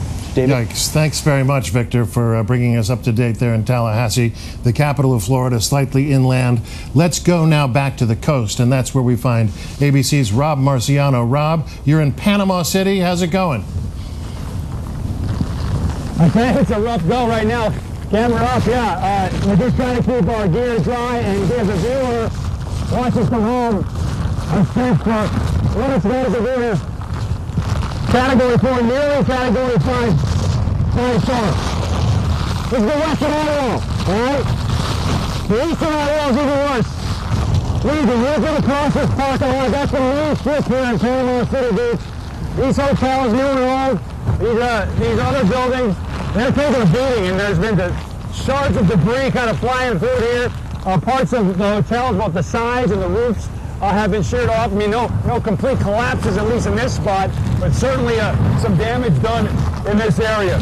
Thankfully, a fast-moving storm, so we're hoping not to be in this damaging core of the winds too much longer, but it's a good couple of hours. And you can see it kind of comes in waves. There'll be a puff that'll bring winds that will immediately knock me over at hurricane strength, and then there'll be a low.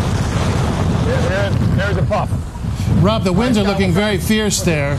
I don't know if you can hear me very well, but are you in the eye of the storm now, or is it? Are you still in the brunt of it? No, I tell you what, it sounds like David Wright. I don't know who the anchor is, but it sounds like my buddy DW. Look, I wish I was in the eye right now, because then it'd be calm. At least we get that. We're in the eye wall, which is the most ferocious part of the eye. The right side of the eye wall even more so. Basically you get slammed with these winds for hours on end, and you don't even get the payoff or the respite of the eye. We missed it by about 15 miles to our east, to answer your question. And I can tell you from experience, being in the eye of a storm is awe-inspiring, spiritual, spooky in many ways. You'll see birds flying around, mosquitoes that were caught up in the storm and traveled in some cases hundreds of miles from another part of the world to the south. We're not experiencing that, unfortunately, right now, but we are experiencing some pretty intense winds. I don't know if we can see this, Scott. A lot of construction here. And,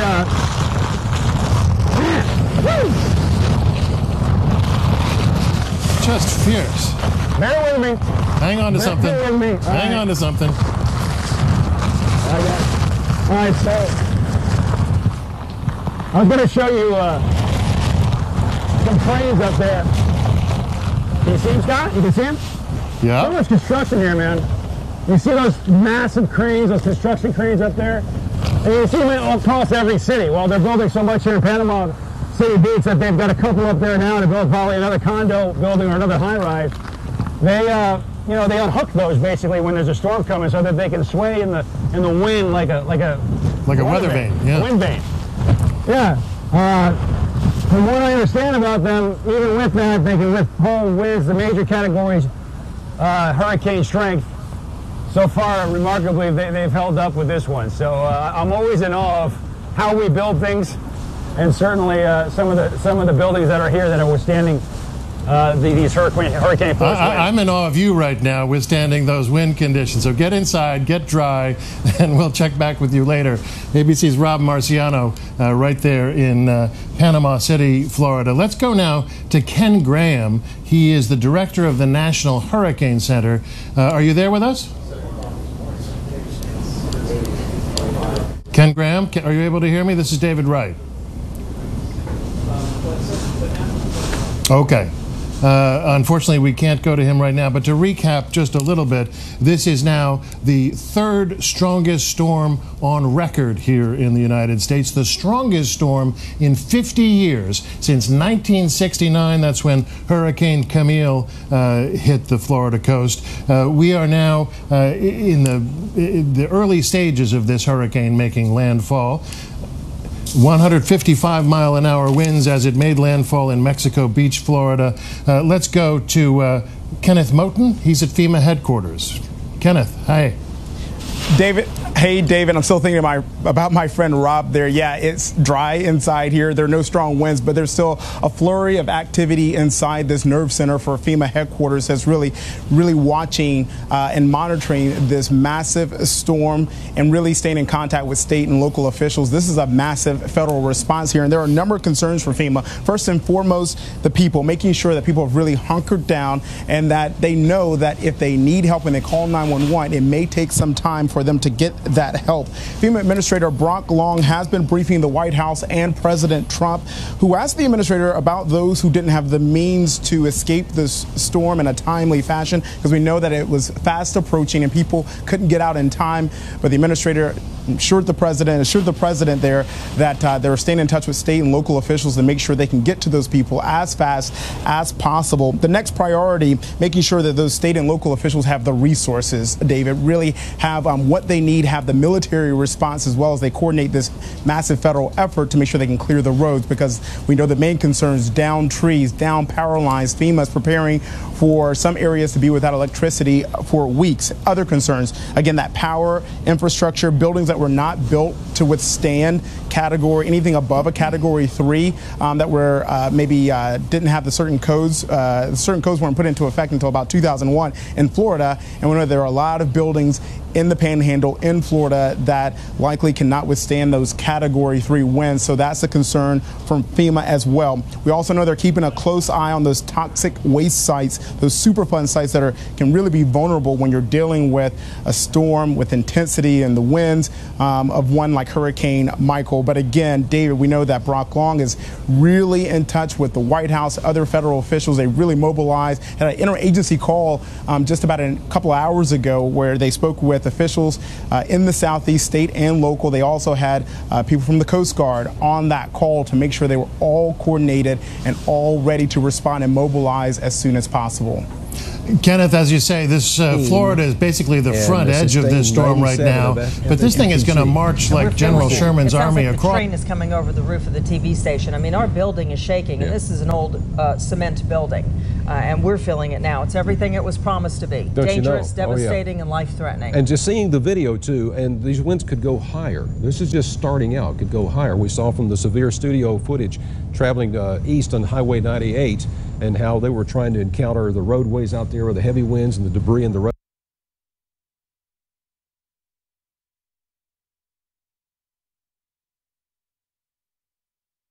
FEMA workers who are down there, but also they're looking at what happens the next day, what happens tomorrow, Friday. And so we know Thursday, late tomorrow, Friday, that Georgia is expecting structural damage. We know they're expecting a lot when it comes to dealing with that storm. And so that's why you have those workers who are there. And in certain areas, they're safe, we're being told by FEMA, but they're there in those areas to make sure they can respond quickly to those places in rural Georgia and in the southeastern part of Georgia as well. And then Friday, the heavy rain is really expected to impact the Carolinas. We know the Carolinas are still dealing with the aftermath of Hurricane Florence. A number of those rivers still have not receded. That's a concern after they crested a couple of weeks ago. And so FEMA says it's ready to respond to those hard-hit areas that will see even more flooding possibly. But as you mentioned, David, it is good news. We can say good news. It's a pro, not a con, that this storm is moving fast because they're hoping that the storm system moves quickly over those states that are already dealing with all that flooding. Very interesting, Kenneth. Stay with us if you could, please, just for a few minutes. But I want to bring into the conversation Tom Bossert. He is standing by in our D.C. Bureau. And I gather, Tom, you have had some experience with these kinds of storms. How bad does this look? Yeah, David, unfortunately that's true. And let me put it in perspective. 20 million people right now are under some watch or warning of some type, either hurricane, flooding, or tornado warning. And so as we watch it, it's sometimes hard to understand how much of the country is really at risk. 20 million people, give or take. And so all the preparedness that we do and all the government actions that we take at various levels of our municipal and federal and state governments are important. But if 20 million people haven't taken some degree of personal accountability and steps on their own, that kind of mass scale event's very difficult to then recover and respond to after the fact. Very interesting. So are you concerned that not enough people heeded these warnings? Yeah, to be honest, I really am. A number of things happened here. We've reported it very well all morning.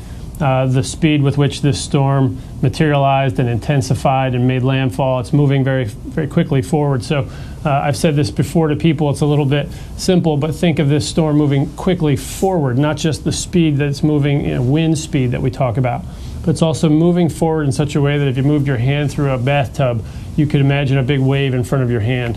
That's this big storm surge. So we focused on that.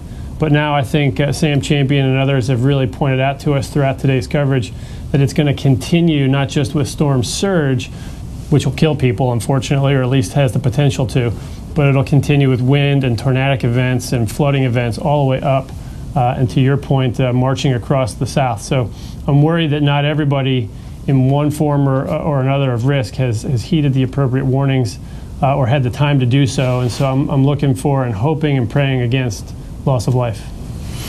Our prayers are with yours there. How does this compare with, I mean, it seems like we've seen a couple of devastating hurricane seasons in the past couple of years. Are these things getting worse, or is this just a roll of the dice every year? Well, boy, I don't know how to develop a large scientific trend here. I can tell you that the last time I served in government recently, we had a big 2017 natural disaster season. Each storm was different, though. Houston had a lot of rain and not a lot of drainage, and so we saw a great deal of flooding with Hurricane Harvey. Slow-moving storm. This is a faster storm, and we're seeing a much different set of dynamics we just discussed. Last time I served in government a long time ago, in 2003 and 4, I saw 4 category major, 3 and 4 major hurricanes make landfall in the United States in 6 weeks. And so back then we were talking about this being a trend as well. And then we saw a little bit of a lull of hurricane impacts for the 10 years in between. So trend analysis is outside my scope right now, but I can tell you this one's intense. It's unique to this particular area of the world. And I am very, very worried that, you know, think of it this way. Earlier, Sam Champion talked about why this storm is unique from a meteorologist's perspective. That's very important. But from an emergency manager's perspective, all the people that may be hunkered down right now that might require assistance after the fact complicate things like the provision of emergency medical services, the distribution of commodities, kind of that retail level distribution of aid and help. And so I'm looking for a very, very difficult, challenging, and frustrating period of weeks ahead.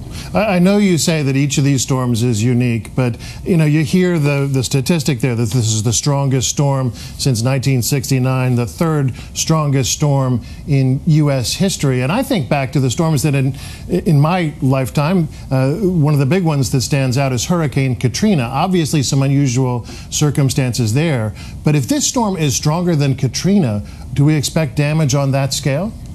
Yeah, that's a great question, but also a difficult comparison. So the reason I was cautioning that each storm is unique is the speed and the characteristics scientifically don't necessarily equate to human loss of life and human loss of property and so forth. So we've had very, very intense storms hit unpopulated areas and go, you know, almost without warning or without damage. We've had Hurricane Katrina. I was there all through that storm, really weakened to a Category 2 by the time it made landfall. And yet it wreaked damage across the entire Gulf Coast of this country. A lot of that had to do with the brittleness of our infrastructure and our societal you know, kind of dependency in some places that were very poor on government assistance. And so you're going to see some of that happen here, but it'll be a little bit better prepared and a little less brittle. But people are going to be really, really struggling after this one. All right, Tom Bossert, thank you very much for your perspective there. I want to turn back to the front lines of this storm now, where we've got Maggie Ruley in Panama City, Florida. Maggie, how's it looking where you are? Well, David, things are just getting worse and worse, if I'm being honest. The wind is picking up, and I'm shocked we just got on air because we lost, I think, 2 cell phone providers, and we finally found one that I'm clutching in my baggie right now because it's all we have left to talk to you. And I'm not sure if you can see it all, if we want to try to widen the camera just a little bit, because we were outside in the thick of it not too long ago, and we keep creeping further and further in. And just right before we spoke, I was standing right here, and there was such a large wind gust, I kind of crouched in the vestibule here, but we are now taking it over, so you might even see people walking back and forth, but everyone's just kind of trying to make it through the brunt of the storm right now. David, we were out here starting at 3 a.m. this morning waiting for this storm, and back then it was fairly quiet. Since then it's just been intensifying, and I would say the past hour, 2 hours, things have gotten crazy. Every minute it seems to pick up, and we've noticed kind of a shift in the wind patterns as well. So right now we seem to be in the middle of it, and we're just waiting to get to the other side at this point. Wow. Well, keep your phone dry in that plastic baggie and charge up your other phones if you can. I'm trying. We appreciate your reporting from there. Thank you so much. Let's turn now to Olivia Lamberson. She's a resident of Port St. Joe in Florida. She joins us by telephone. Olivia, are you there with me? I am. How are you? How are you? I gather you've been live streaming from your home. How come you didn't get out? You know, it's just a little windy out there. I wasn't quite sure what it was wind. How's it been going? You know, kind of like they were saying from Panama, the wind has been insane. We're getting more rain now than we got originally, and it definitely has shifted to more of a northern wind and a eastern wind versus toward the east, versus south the way it was before. We have quite a few limbs down in our yard. Some trees are down on power lines in my yard. We have one of our trees is fallen and blocking our cars in, so now we definitely can't go anywhere. So, I mean, we're hanging in there best we can. We lost power probably a couple hours ago. So, you know, we're just waiting now for the back half of it to blow on through. You sound extraordinarily calm. I gather this is not your first rodeo. How does this compare with some of the hurricanes you've felt in the past? Yeah, it's funny, you know, growing up here in the Gulf Coast, you kind of get used to hurricanes and storms, but no two are ever the same. And being prepared is definitely the best thing you can do, and, you know, making sure you have the proper things, you know, lined up and places to go lined up where if it does get bad. I was actually in Harvey in Houston last year and moved back to St. Joe, Port St. Joe, just a few months ago, and so it's kind of like I'm a magnet for these terrible storms. You moved from the frying pan into the fire. Exactly, I did. And Harvey is just a lot of water in Houston, a lot of flooding, where we didn't have a lot of the wind and things the way this storm has been with Michael. So I do sound calm. I probably wouldn't have been this calm about an hour ago when the limbs were flying around.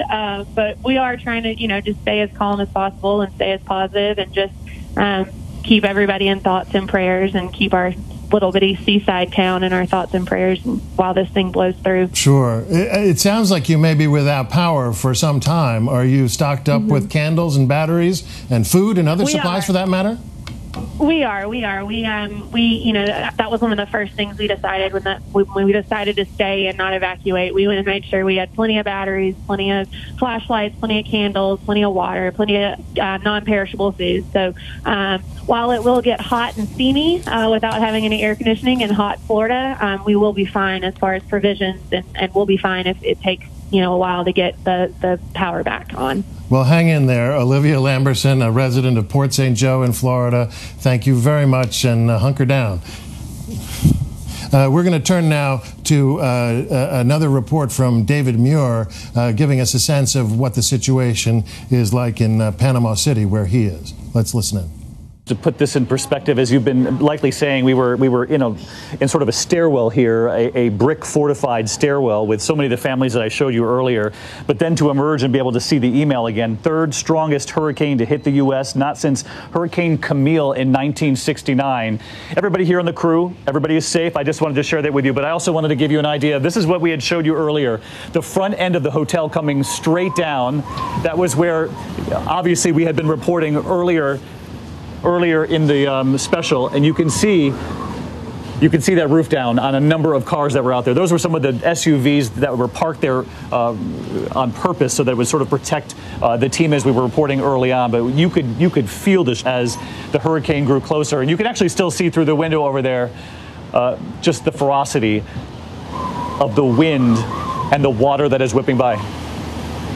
In fact, when we were in the hallway with many of them, we couldn't even get out on our cell phones. It just gives you an idea of, you know, when we're in the middle of these natural disasters, the cell service immediately goes out because everybody is competing for what little cell power there remains. Actually, we're just going to back up a little bit from this door. You can actually sense when the pressure changes inside the hotel. You can see it in the rattling glass, but you can actually feel it and you can hear it too, the wind. It's just incredible. And I see those outer windows that, you know, we were told were up to code. They're actually buckling somewhat, and we'll have to see if they're able to withstand this hurricane before Michael's actually done passing through. I should tell you about the families. So many of them, when they saw us back away and move into the stairwell, they too went into hallways on the interior part of the hotel. A lot of them are in the hallways here, and you know, which is the smart thing to do. They have been following the advice of people here in the hotel and managers, and when they were told to seek safety in the hallways, they did. And we should mention that, you know, this morning, with just a few hours left, we heard from the administrator at FEMA, the head of FEMA, saying that the time to leave was over. We heard from Rick Scott, who said this hurricane can kill. And in fact, we know it already did long before it made landfall here in the U.S. It was responsible for a dozen or more deaths on its way here. So let's just hope with what we have witnessed here today, which is, quite frankly, and I've covered many of these hurricanes, something I haven't seen before. ABC's David Muir, smooth as ever under some very fraught conditions there in Panama City, Florida.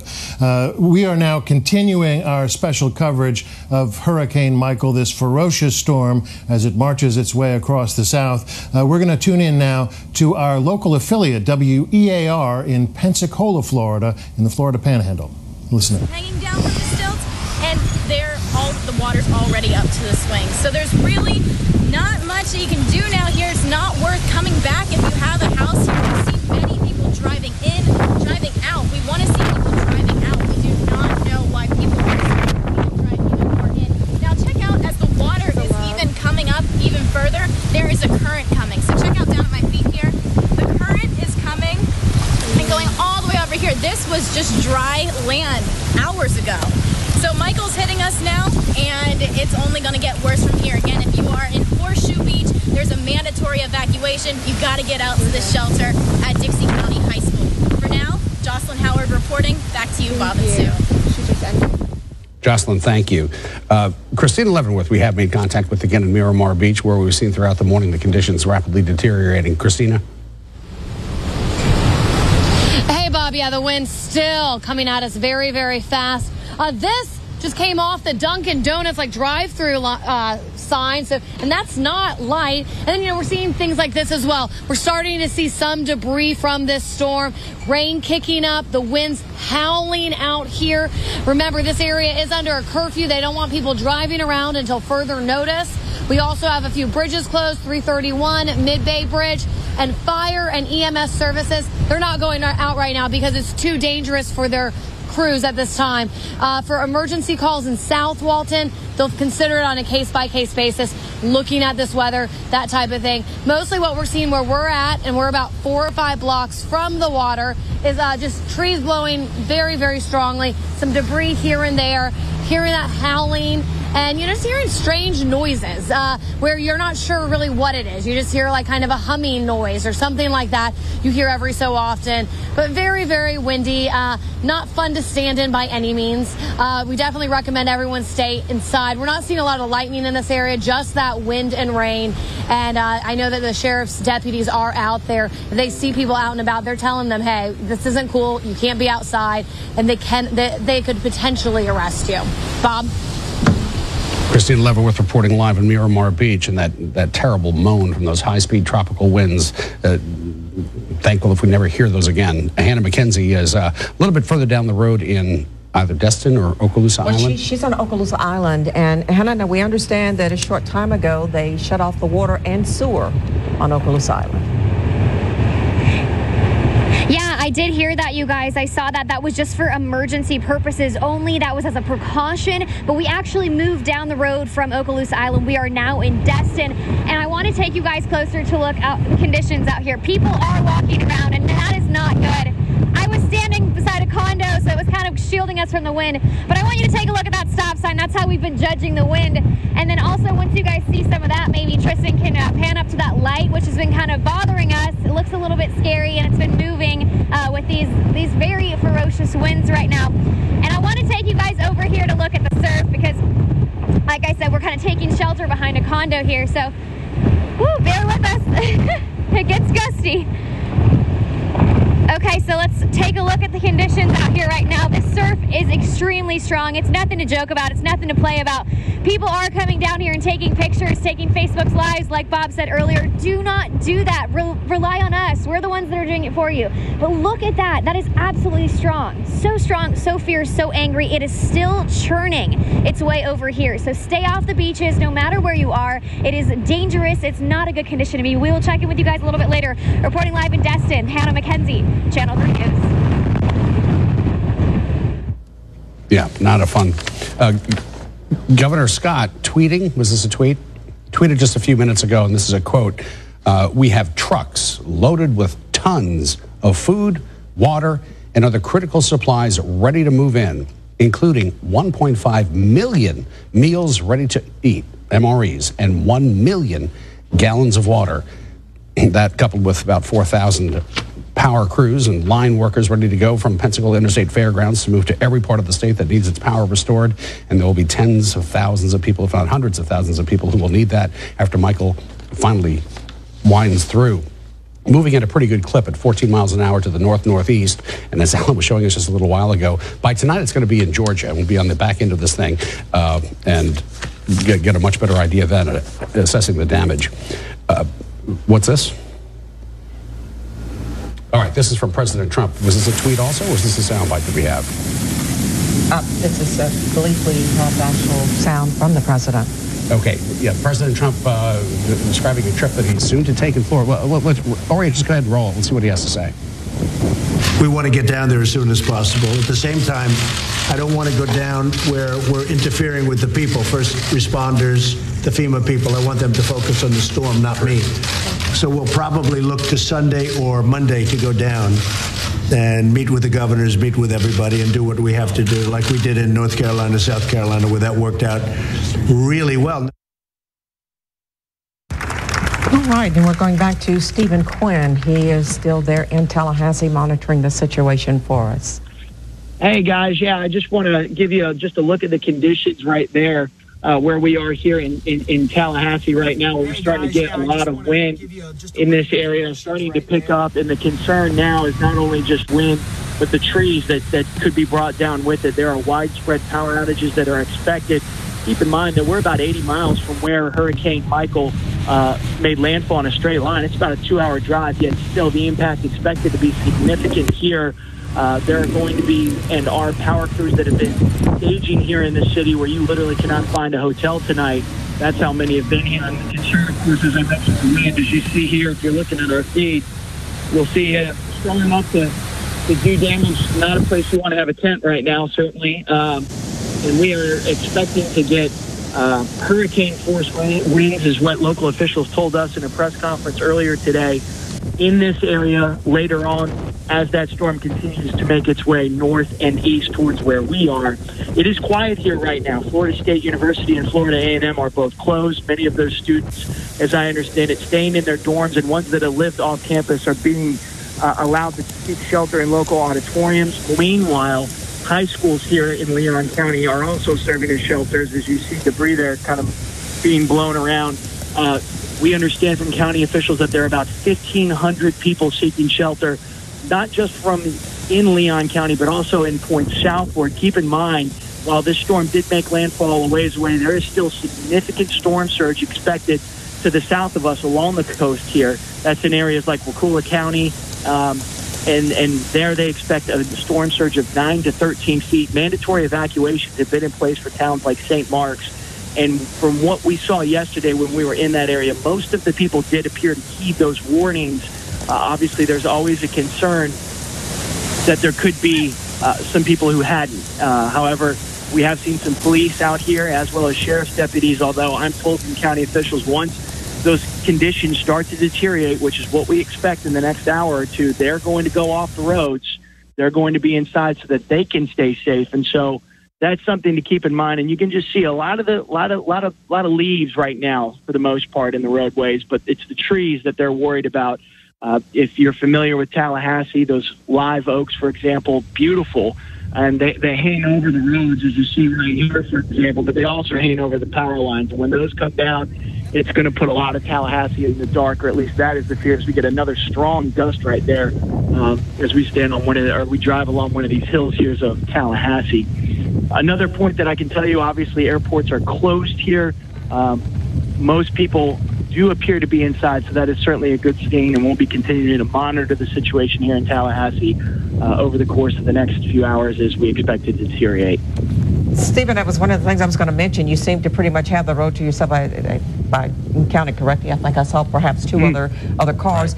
Are most people just hunkered down, or do you sense that many of them evacuated the area altogether?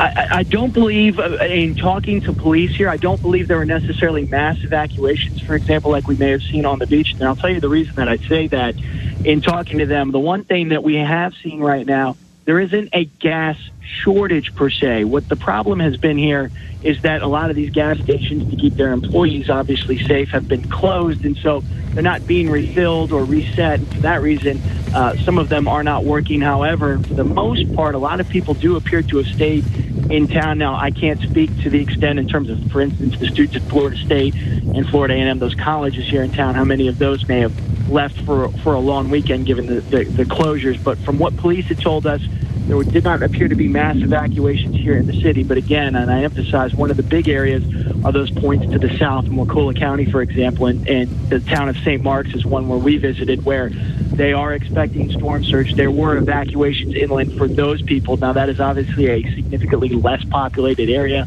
than where we are here in the state capital, and it appears here most people are just hunkering in, as you mentioned.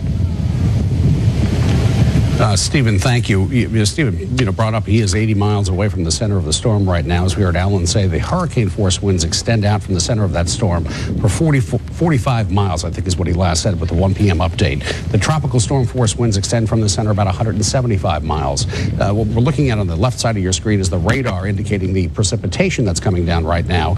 Some other images that you see that this thing is big. And when you're looking at something as, for instance, infrared, which is showing you how high the clouds are, or you're looking at visible satellite, which shows you the entire cloud field of the storm, the real powerful part and damaging part of the storm is that core right now where those winds are. There's not really a good you can see how quickly they're moving, but there's not an individual thing that shows you how far those winds extend. 45 miles from the center, so Tallahassee is kind of right in that transition period between the tropical storm force winds and the hurricane force winds. And thankfully, as Stephen was driving through Tallahassee, we did not see a whole lot of downed trees. I'm not sure where we're seeing this. The water coming up the stairwell right now. But we have Caitlin Wright standing by who could perhaps answer some of these questions about where this thing is right now. But it appears that the entire eye wall, the entire circle of the core, has come on shore, and it's moving at a pretty good clip at 14 miles an hour. Yeah, you're exactly right. So it is moving rather quickly, Bob and Sue, and that is one blessing with this hurricane. Of course, those maximum sustained winds, the last update from the National Hurricane Center, still at that Category 4 strength, but this is moving pretty fast. Areas that were just getting really pounded by the eye wall, some of them still are just nearing Panama City, but some areas like Mexico Beach, some of those people that were probably hunkered down if they did stay surrounding the Panama City Beach and Mexico Beach area, they're probably about to go outside just to see what has happened to their outside areas. I mean, this has been a powerful, still is a very powerful hurricane. So all areas just to the northeast and to the north of still what is the center of this storm still need to brace for those impacts. Now across northwest Florida, the very extreme northwest Florida, I should say, Escambia County and areas in southwest Alabama as well, Santa Rosa County. For the most part, people are asking us those impacts. We still have this stiff northerly wind, which has actually allowed our surf to calm down a little bit, almost the most calm that we've seen it all day, but still very dangerous conditions out there. You're looking at a couple of live views there, just kind of coupling what we're seeing across the Florida Panhandle. And again, that eye wall is just going to be pretty dangerous to still be on.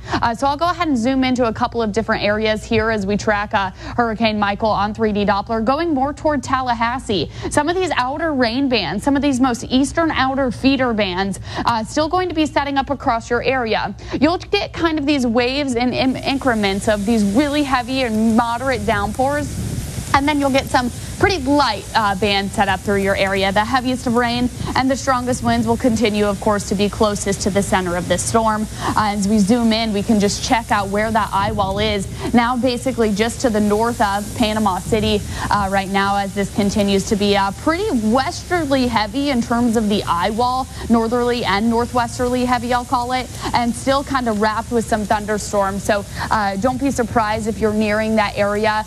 You're hearing rumbles of thunder and seeing some lightning embedded in this as well, along with, of course, those major Category 3 and 4 hurricane wind gusts at times as well.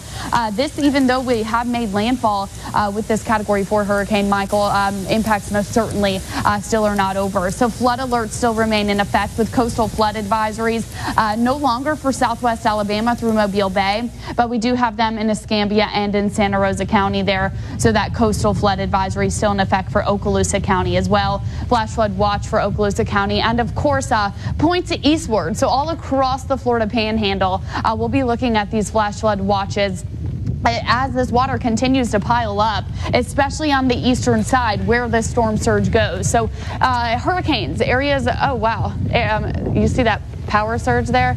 on this side. We're going to continue to see impacts with this, but areas of low pressure are counterclockwise rotation. So that onshore wind flow is coming right toward the Big Bend and Apalachicola. I don't know the latest in terms of the storm surge height in Apalachicola, but I was looking at just about an hour ago, and they were already seeing a 6-foot storm surge right before Michael made landfall. So we still have those maximum sustained winds at 155 miles per hour. It is still moving to the north-northeast at 14 miles per hour with our Category 5 hurricane wind gust at 184 miles per hour. So tropical storm force winds are felt well away from the center. I believe it's 175 to 185 miles away from the center. And those hurricane gusts, of course, a little bit closer, a little bit more confined, about 40 to 45 miles away from the center. So this is going to track pretty quickly all the way up in Georgia by tonight and then through the Carolinas. Now, the Carolinas saw a lot of rain, of course, from Hurricane Florence, and they're going to see some more, so they have flash flood watches already posted. It's not going to add a significant amount of rain to flood and crest the rivers again, and I believe in South Carolina, the Waccamaw River is still one that is not at the average or minor flood stage yet, so they'll be watching the Waccamaw River very closely, but a lot of them in the Carolinas will expect about 2 to 5 inches of rain from Hurricane Michael, and we'll continue tracking it as it's tracking still the eye wall just north and northeast of Panama City Beach, Florida right now. All right, thanks a lot, Caitlin. The Okaloosa Sheriff's Office on their Facebook page, it's about 15 minutes ago, saying contrary to some recent national news reports, Okaloosa County bridges are not closed at this time. So if that is information that you had out there from somewhere, Okaloosa County Sheriff's Office said they do not have bridges closed at this time. Well, the one mentioned was the Mid-Bay Bridge, so that's still open. Is that what we're led to believe? And 331? And 331, that was in Walton County? Walton County. Yeah. All right. Well, we'll sort that out. Where are we now? Do want to report, too, that, we've been looking at some of the images from Panama City, and certainly our hearts, prayers, just thoughts go out to everyone there and what they're dealing with right now, and certainly what they will be looking at in the aftermath of this storm. But Cox Cable confirming that both of the Panama City TV stations, that being WMBB, the ABC affiliate, and WJHG, the NBC affiliate, are both off the air because of the hurricane. And so they have no television signals coming into that area at this time. Now, on their Facebook page, WJHG says the station, which is located on Front Beach Road, sustained roof damage, but there were no reports of injuries there. So that is one little bit of good news out of that situation. A little while ago, we talked to Santa Rosa County Sheriff Bob Johnson, who indicated that the Navarre bridge to Navarre Beach had been closed down over the causeway, trapping maybe 75 to 100 cars, sightseers there. Don't know if they were measuring that bridge and the winds at the top of that bridge every 15 or 20 minutes, he says, and once those subside below tropical storm force, which is at 39 miles an hour, they'll reopen. We have not had an update on that. Right, and the Garcon Point Bridge also. And Garcon Point as well. We have power outages, sporadic on the western side of the Panhandle right now. We can bring those maps up. I don't know if we've got, that's, the print's a little too small to me to see the totals. 116,000 people out. Gulf Power customers, Oriette, is that? Okay, so that's the westernmost counties of northwest Florida with 116,000 customers without power right now, scattered in Escambia, Santa Rosa, Okaloosa counties, even in Pensacola, 2,843 I'm looking at right now. Estimated restoration at 5:15 for at least the Pensacola and Escambia County areas. I think restoration time will be a little longer the closer you get towards that storm. We've got Duke Power map as well. Duke Energy in Leon County and the central part of the Panhandle with perhaps, we're going to pull that up in just a second, but we're hearing that a lot of power outages are being reported there as well. But as we said, 4,000 power crews staged and ready to go and to fly into those areas from Escambia County. what you're looking at now is from Duke Energy and the power outages that got reported. We don't have numbers associated with each of those spots right now, but tells the story. Suffice it to say, many customers, if not all the customers along the coast, have been knocked off, and no indication as of yet of how long that's going to be or when power is going to be restored. Obviously, they've got to wait until it's safe and the wind's dying down before anybody can head out there. You don't want to make matters worse by also, you know, they caution customers that, you know, it depends on the type of damage that has been done and the type of repairs that are going to be needed. The good thing is we have crews all across the state and a large contingent of those right up the street from the television station here at the Pensacola Interstate Fairgrounds who are, they're mustered, they are ready to go as soon as it is safe for them to get on the road and get to the various points. Right now we're looking at some more damage from Panama City, but these crews will be moving into these areas to restore power as quickly as they can. Reminder, if you're listening to us in Central Gulf Coast, in Tallahassee, Leon County, and points further east, and you're picking us up on your cell phone or a battery device or whatever the case may be very careful with those generators. Do not run them in the garage. Do not run them inside the house. Make sure they are very well ventilated. Obviously, you know you're not supposed to connect those directly to your power supply in your house. When the power comes back on, that can cause some problems. It can cause electrocutions, it can cause some shocks and other problems. Be extremely careful with the use of those things. Do not overextend them. Keep them well away, well ventilated. Every storm, we will get reports of people who are brought to the hospital because of carbon monoxide poisoning. It's colorless, it's odorless, you don't know it until it's too late and you pass out. Carbon monoxide poisoning from those generators being too close to your home or the fuse being sucked into a window. Please be careful. If you've got those generators running, be careful with them. And Bob, you know, as the storm moves through here and gets out of here, and that can't happen anytime too soon, we see the damage. We can already anticipate what people are going to be going through. Many of us have had similar experiences, and people want to help. That is one of the incredible things about this place in which we live, is that people will want to help. We're always reminded that the best way to help is with your financial contributions. Governor Scott has already activated Florida's disaster fund for Hurricane Michael. You can access that fund, get information about it by going to floridadisasterfund.org. If you're ready to make your contributions now, you can text disaster to 20222. Again, you can text disaster to 20222 or visit their website, floridadisasterfund.org. And again, the financial contribution is always the best way to help. I recall those images from Katrina. So many people here wanting to help, and piles and piles and piles of clothes and baby goods that all were thrown out, that were left on the side of the highways where they had no place to bring them, no idea what to do with them. The best of intentions, and they fell short. So the cash is the best thing to do. Well, that said, we're going to go to Wakulla County right now, where Mike Magnoli is standing by. Oh, he's not live. He filed this report just a few minutes ago, apparently. Thanks, Oriette.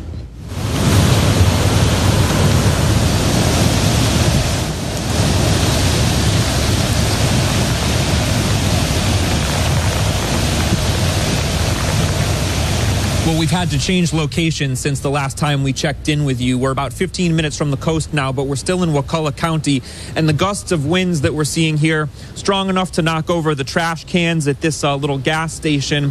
What I'll have my photojournalist Chris Hinson do right now is give you a look at the trees across the way. So, okay, we're still a little bit a ways from landfall of Michael, and this is inland, but this will give you a sense of what the wind is doing here. Trees getting thrashed around, some signs getting thrashed around.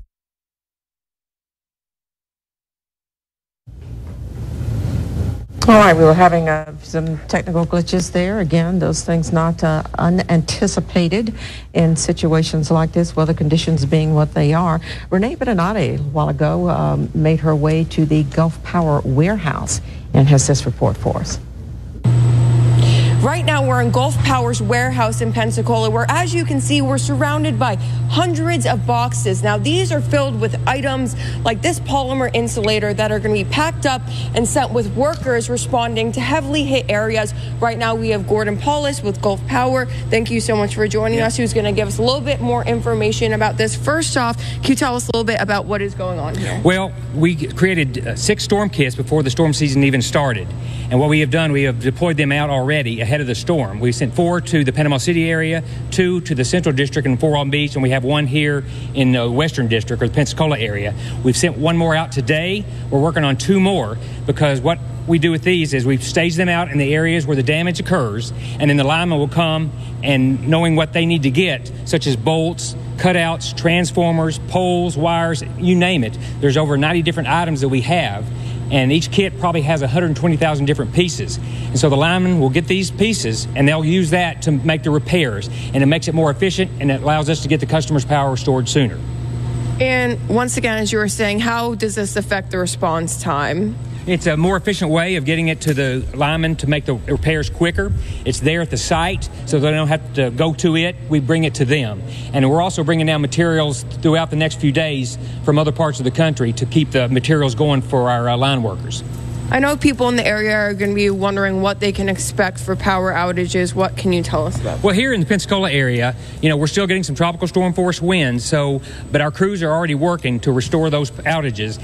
But we have to get out of the bucket trucks when it reaches 30 miles an hour just for safety purposes. But when the winds die down and there's more outages, we will continue to work here in the Pensacola area today and tonight until we get everything restored. And then as we determine the extent of the damage over in Fort Walton Beach and Panama City, then we will start repairs there as soon as it's safe to do so. Awesome. Thank you so much, Gordon. Once again with Gulf Power. Now, as you can see, they're working around the clock and very diligently to make sure that everybody stays safe and has power throughout the storm. For now, reporting in Pensacola, Renee Benenati, Channel 3 News.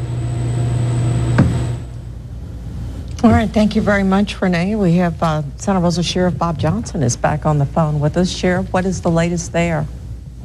Right now, Sue, we just opened up the Navarre Beach Bridge. The wind gusts are down to 25, so we've opened that bridge back, but Garcon Bridge is still currently closed. What are the wind speeds you're recording on the Garcon Point Bridge now, Sheriff? The last one we did, which was, I think, about 20 minutes ago, was 42.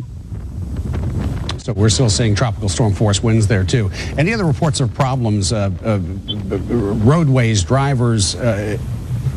We've had relatively few reports of any kind of significant problems in Northwest Florida as a result of the storm.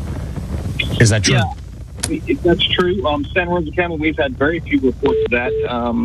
The most things we've been responding to, believe it or not, during the hurricane are domestic disturbances.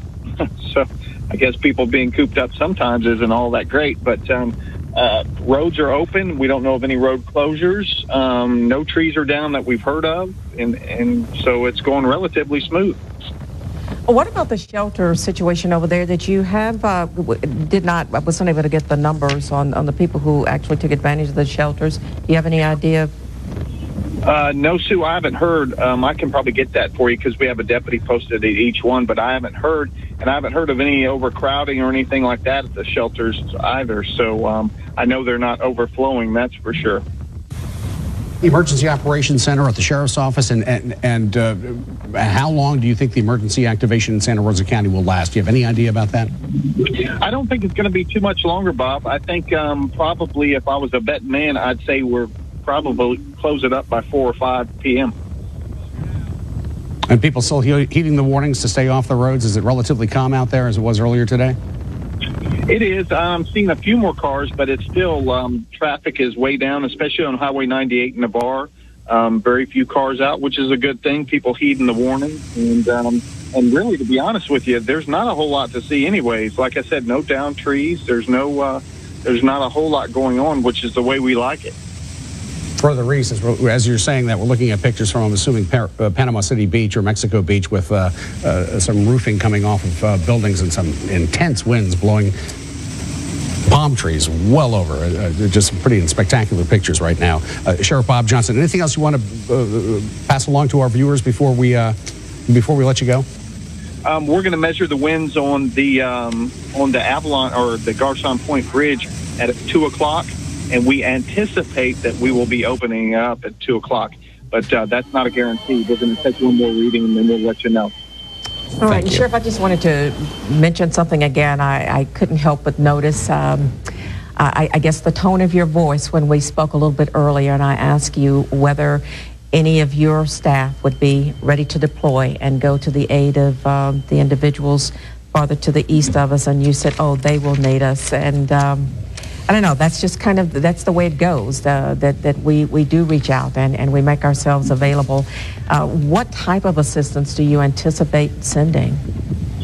Well, right now, the crew that we're going to initially send over, they're going to deal with infrastructure issues. Mm-hmm. They're taking portable radios and repeater systems, so in case their radio systems are down at whatever county we go to, that we'll be able to hand out portables to their deputies or their officers, and they'll be able to have radio communications. And we also take chainsaws to assist in clearing roadways, because as you know, when we had Ivan hit in 04, that was the biggest problem, was trying to get down 87 because all the trees were down. So that's going to be the initial team, and then when that team gets relieved, the second team that goes in is more or less patrol officers that will assist them in answering calls while their deputies or their officers go and try to fix their homes and take care of their own families.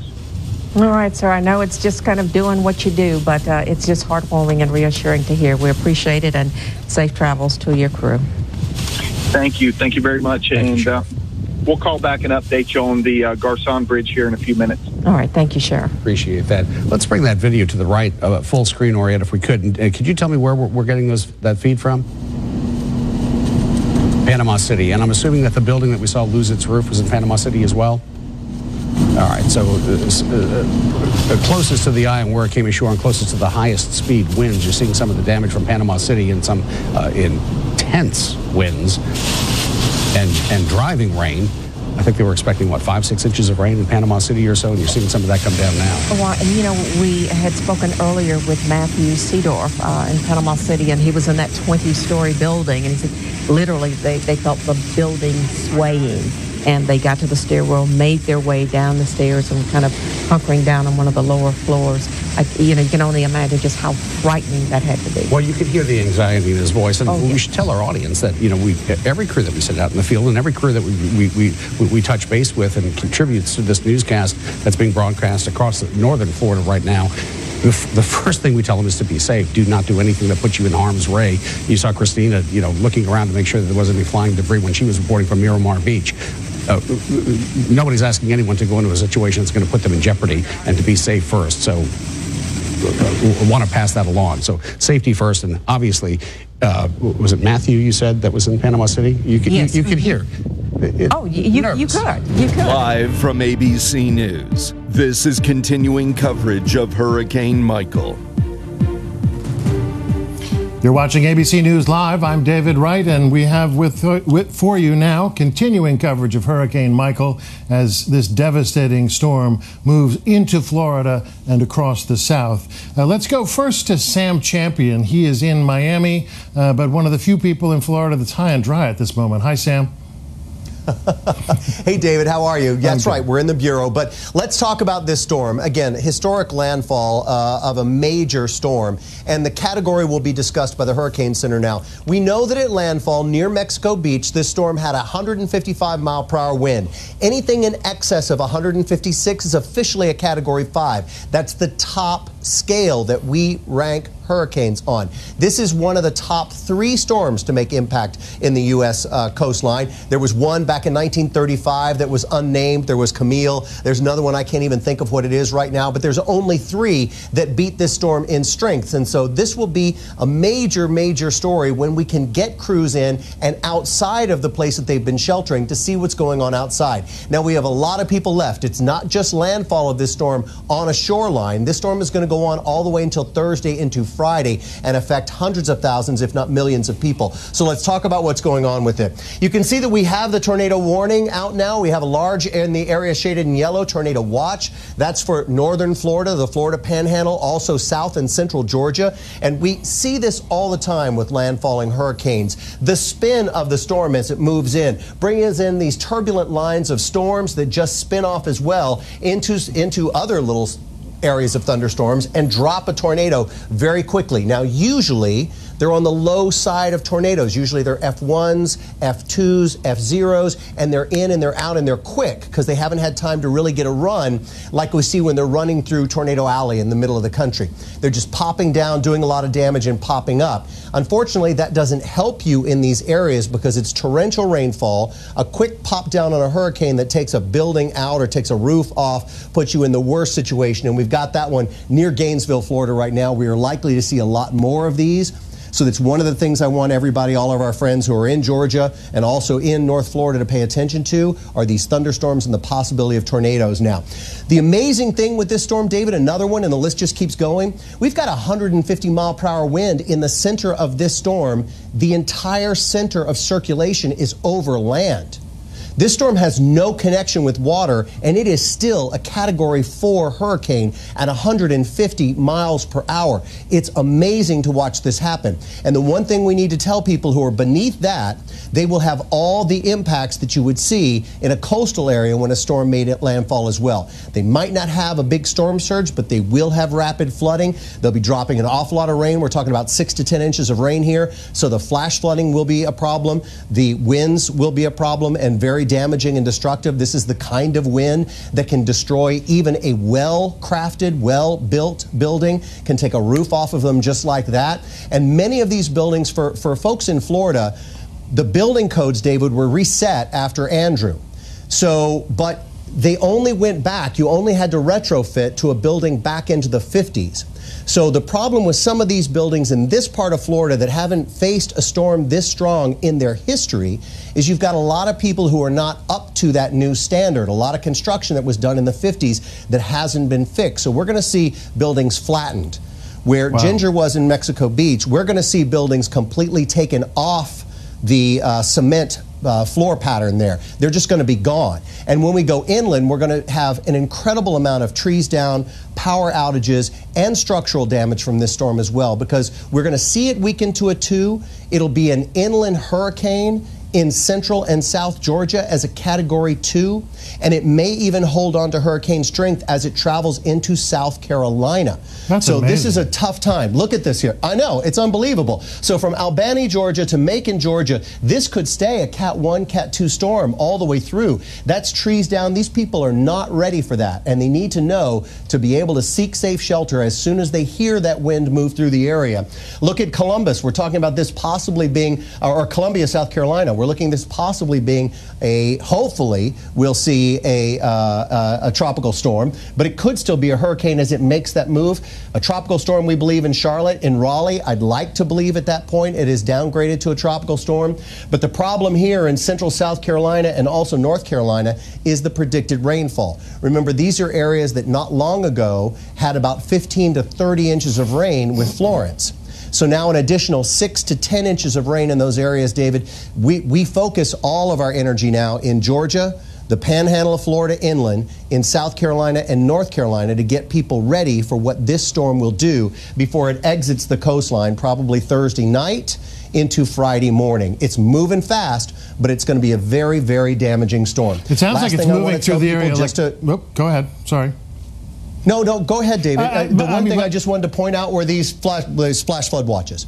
My question to you is this. It's always been my understanding that hurricanes gain strength because of warm water, like we find in the Gulf of Mexico at the moment, and that's why this storm gained strength as it hit Florida. But then that they lose strength as they're on land. Is this one simply moving too fast, kind of like a bowling ball going through the south?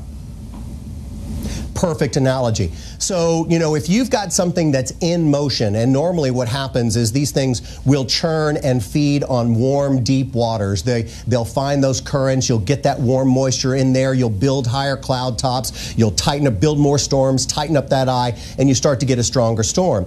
Once that storm moves onshore, we normally see a pretty rapid drop in the intensity of the storm because it's battling the land as it goes across. Just spinning across land without getting fed by warm water can sometimes really slow these things down, weaken the thunderstorms. But this one is so strong. Your analogy of the bowling ball is perfect. The only thing that's going to slow down that bowling ball is hitting that pin or hitting the back of the wall of the alley there. And this thing has just got to take time to slow down, drop its spin, and relax a little. And it may be well into Georgia with the center of circulation before we see it drop a whole lot. Wow.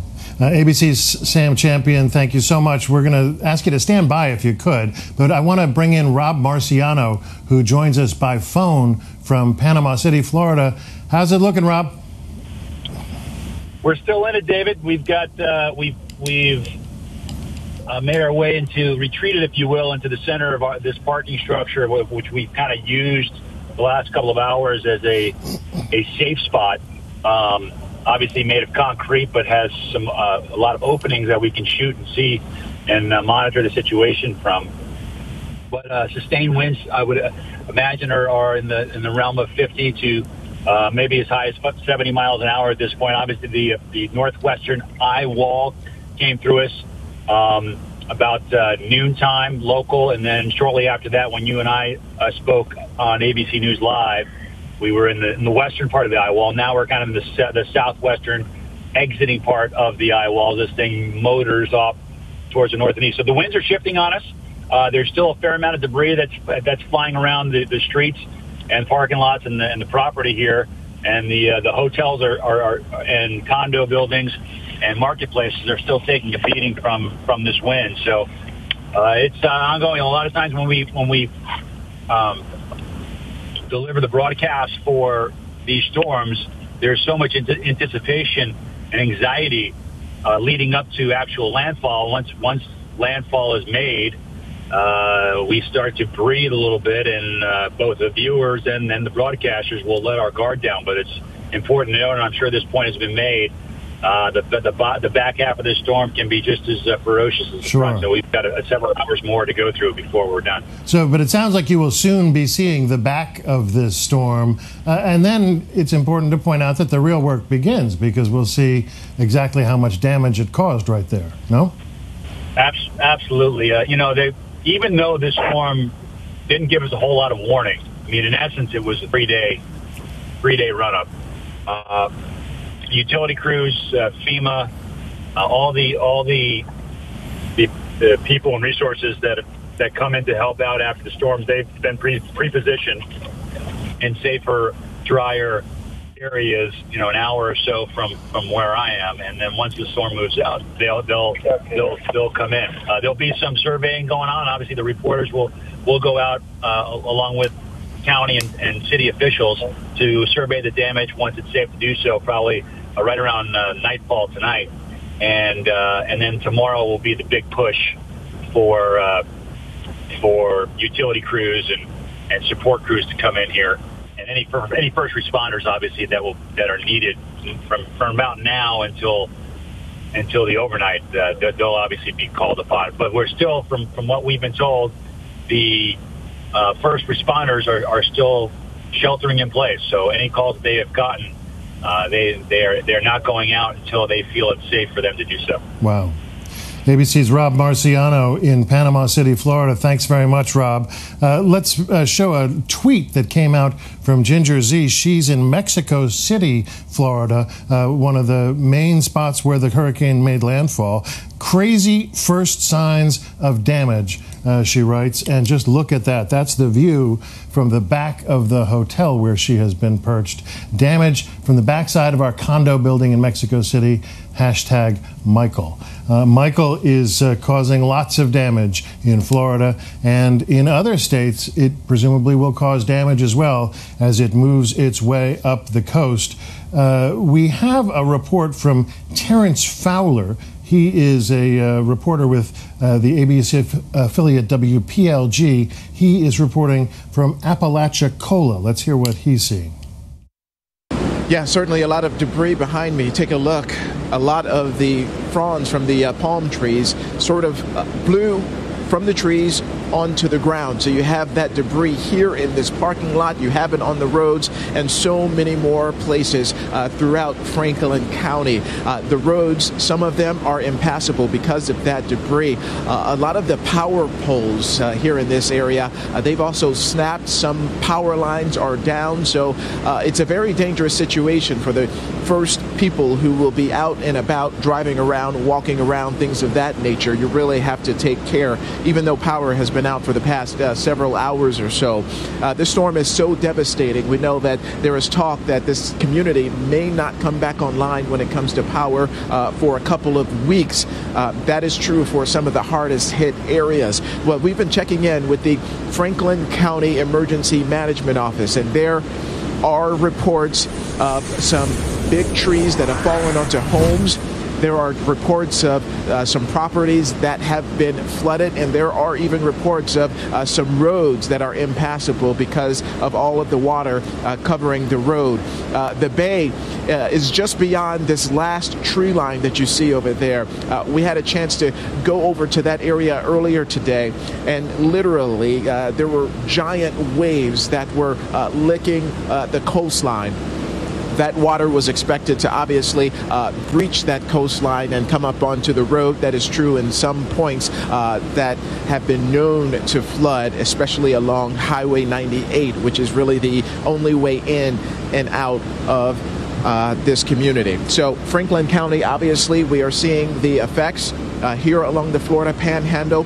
We can also share with you that that storm, Hurricane Michael, it made landfall just to the west of here, about 63 miles west of here, near a community called Mexico Beach. So still not right up on us, but we are on the dirty side here in Franklin County. And the threat all along, just outside of the wind and the rain, has been that storm surge. 9 to 12 feet this community was expecting, a deadly number for any community to endure. We're still waiting for emergency managers to share with us any reports of any injuries. That information has not come in yet, but we're still in the thick of it here in this area. Back to you guys. Terrell Fournay reporting there. He's a reporter with ABC affiliate WPLG, reporting from Apalachicola. Let's hear now from Victor Akendo, the ABC correspondent in Tallahassee, Florida. Victor, are you beginning to feel the brunt of it? It's on its way, that's for sure, David. Conditions are quickly deteriorating here in Tallahassee. We've learned that the radar that services the city has actually gone down, so they're now relying on some other systems here. There are also a number of road closures in this area already. You might be able to hear a siren going off here behind me, so I guess it means that it's still safe right now for first responders to be out there on the roads, but that will change quickly. So right now, or just moments ago, I actually want to show you this, just as those sirens make their way past us here.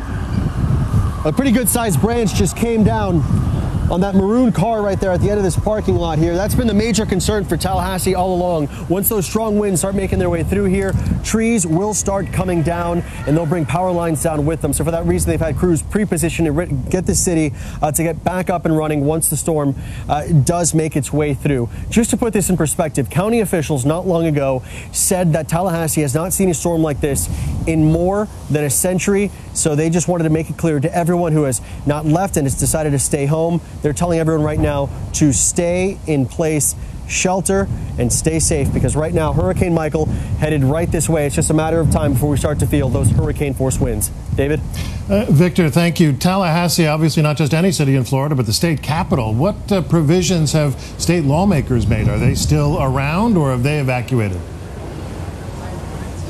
Well, right now you've got a ton of people actually at the Emergency Operations Center, and it was just 2 years ago that Hurricane Hermine hit, and that knocked out power to some 75,000 customers, did a ton of damage to the electrical grid.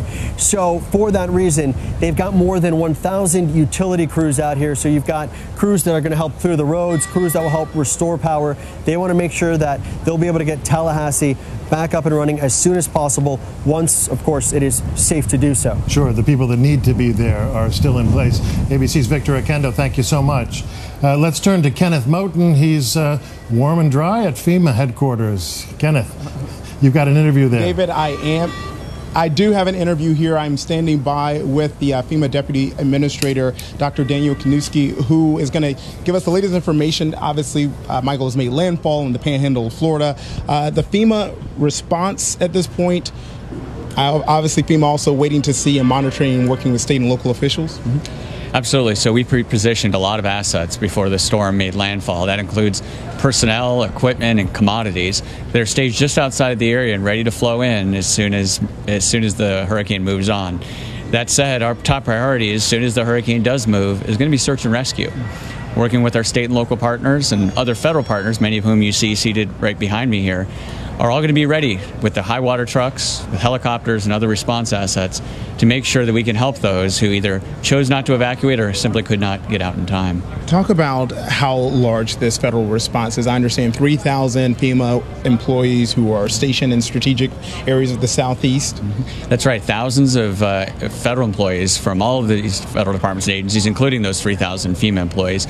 But yeah, it includes the Department of Defense, so active duty military, and the National Guard. So National Guard makes up a huge number of responders in Florida, as well as the other impacted states. And they're really going to be the ones that are going to be the first ones there to provide support to the local officials. Remember, those are the firefighters, the police officers, and the paramedics who are, answer those 911 calls every day. This day is, I'd say, no different. They're still going to be answering those phone calls, but they can't do it until after the storm passes. What are you seeing right now after Michael has made landfall?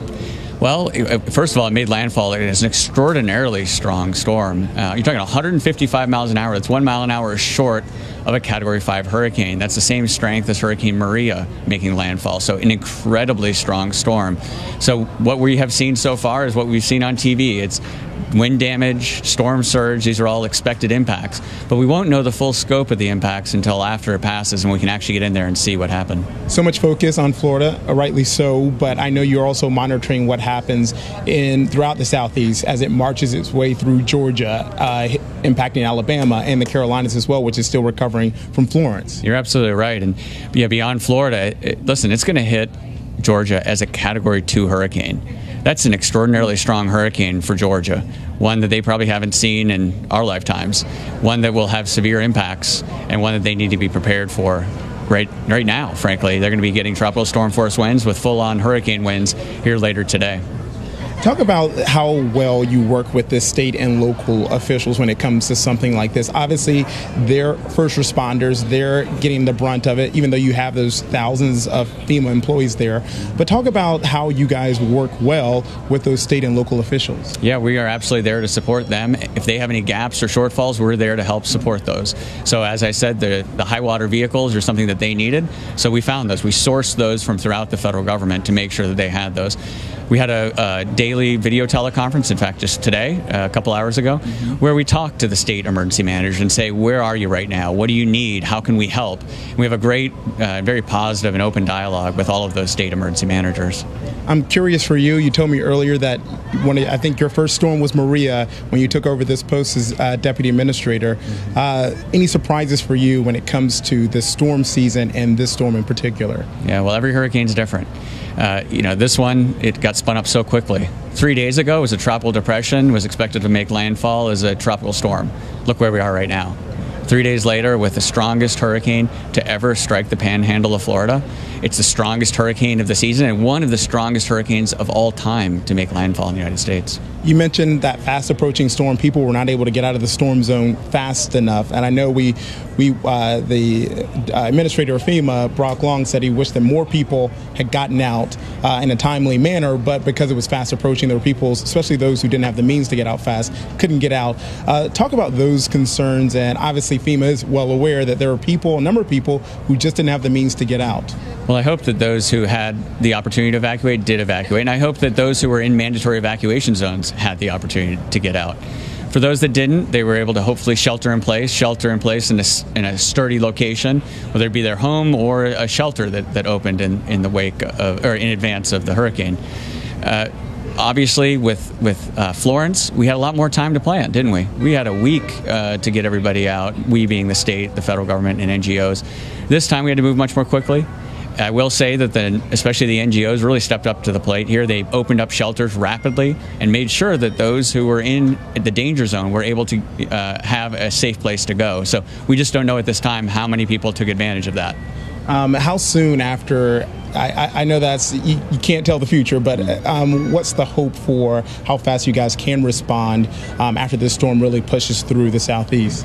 So whether it be us or the state and local responders, we need to wait until tropical storm force winds subside. So as soon as those winds subside, we will go in. So we're looking at tomorrow for us to get in there for the first time to see really what happened. Yeah. Have you lost contact with any area in particular, or are you in constant contact, or as much as possible, with state and local? Yeah, we're in contact with the state constantly, and then the state is, of course, in contact with the local government. So, you'd have to ask the state, how much contact they've had with every local government. But at this point, we've had good contact with the state. We've had good contact with our FEMA employees and other federal employees on the ground. Final question for you: what's next, and how do we proceed over the next? I know you touched on it, but just to wrap up here, what's next, and how do we proceed over the next few hours and next couple of days? Yep.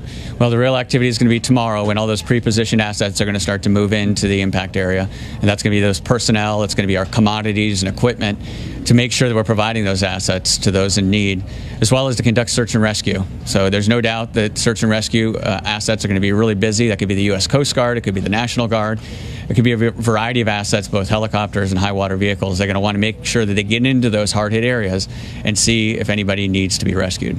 FEMA Deputy Administrator Dr. Daniel Kanuski, thank you. I know you're a busy guy right now, so I really appreciate you taking the time. David, I'm going to send it back to you.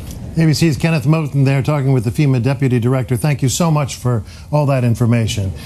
We have some pictures coming in of some of the damage that we're seeing along the Florida coast. I believe these are from Panama City. You can see there a fence line that's clearly been ripped out, power lines that are down, and we've had reports in Mexico City, Florida, that entire homes were swept away. They're boring in there on what appears to be a power line as well as some sort of smokestack, perhaps.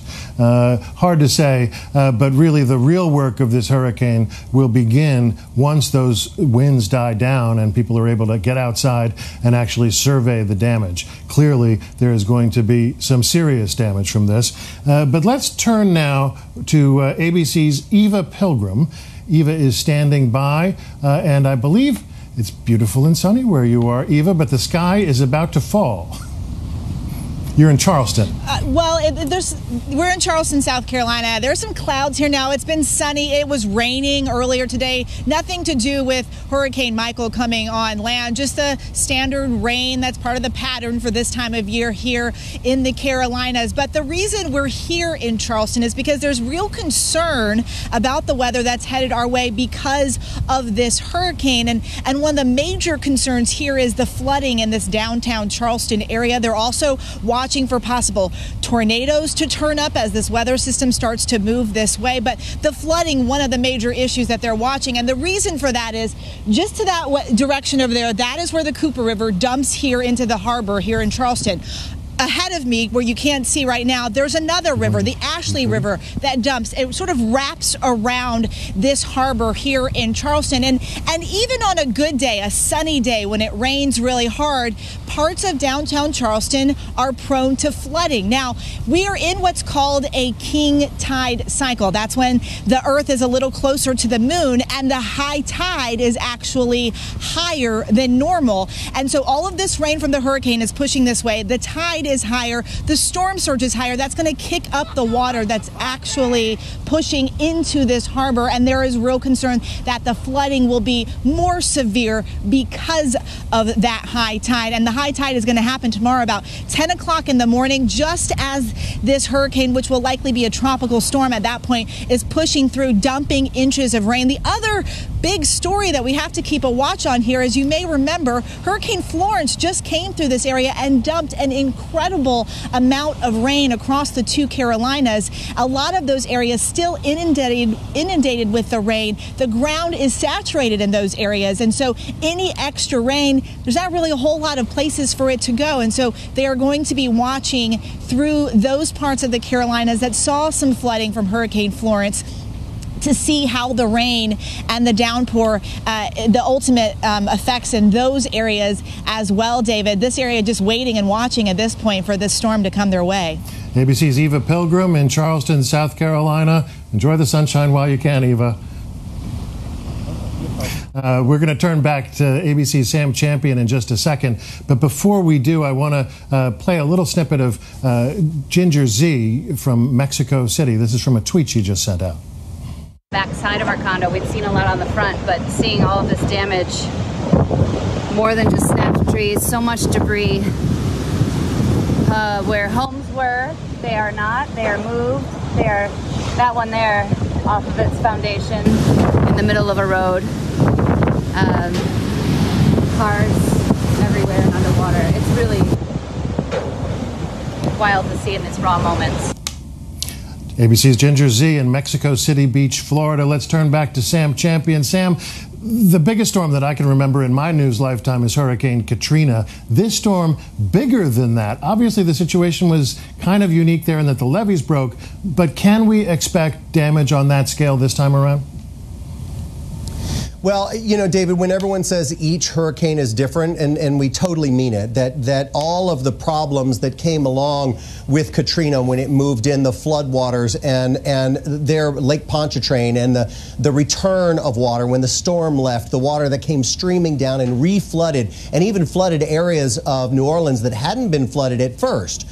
So that is not the problem that we'll have with this storm. With this storm, the water problems were this first impact, that higher than normal water up to 14 feet, we believe, and we still haven't gotten into the Big Bend area. We still haven't gotten into these areas to know, and haven't seen a report there, how bad this storm surge flooding was. So now with this storm, it becomes the wind damage. And just as Ginger showed you all of that, that was a combination of that tidal surge and the wind damage as she was walking around showing you houses off their foundation, trees down, cars moved across the street. We're going to see a lot of that as wind driven as well. Let me quickly show you another problem that we've got popping up so that people know it's not just right near this storm that we're having troubles today. So look at where we've got this tornado watch. All areas in yellow. That's from North Florida all the way through South and Central Georgia. Now, we just had a tornado warning near Camp Blanding. That's a little bit south of the Jacksonville area. But I also want to tell you, and I know Samantha's running the graphic, but way down here at the bottom of the screen, Sarasota, Florida, we just had a tornado pop up there and dissipate. So that's where, there you go. So Tampa, Sarasota, right in this area. So look how far away that is from the storm, but you can see these bands of rain that keep coming in and wrapping around that storm. So we're going to see a lot of this all the way through Florida. I would extend that. I want the Weather Service to kind of extend that well down into Central Florida, because we are going to have those bands running across them. Potential is there for tornadoes in any of those thunderstorm bands that are connected to this hurricane. Still a hurricane.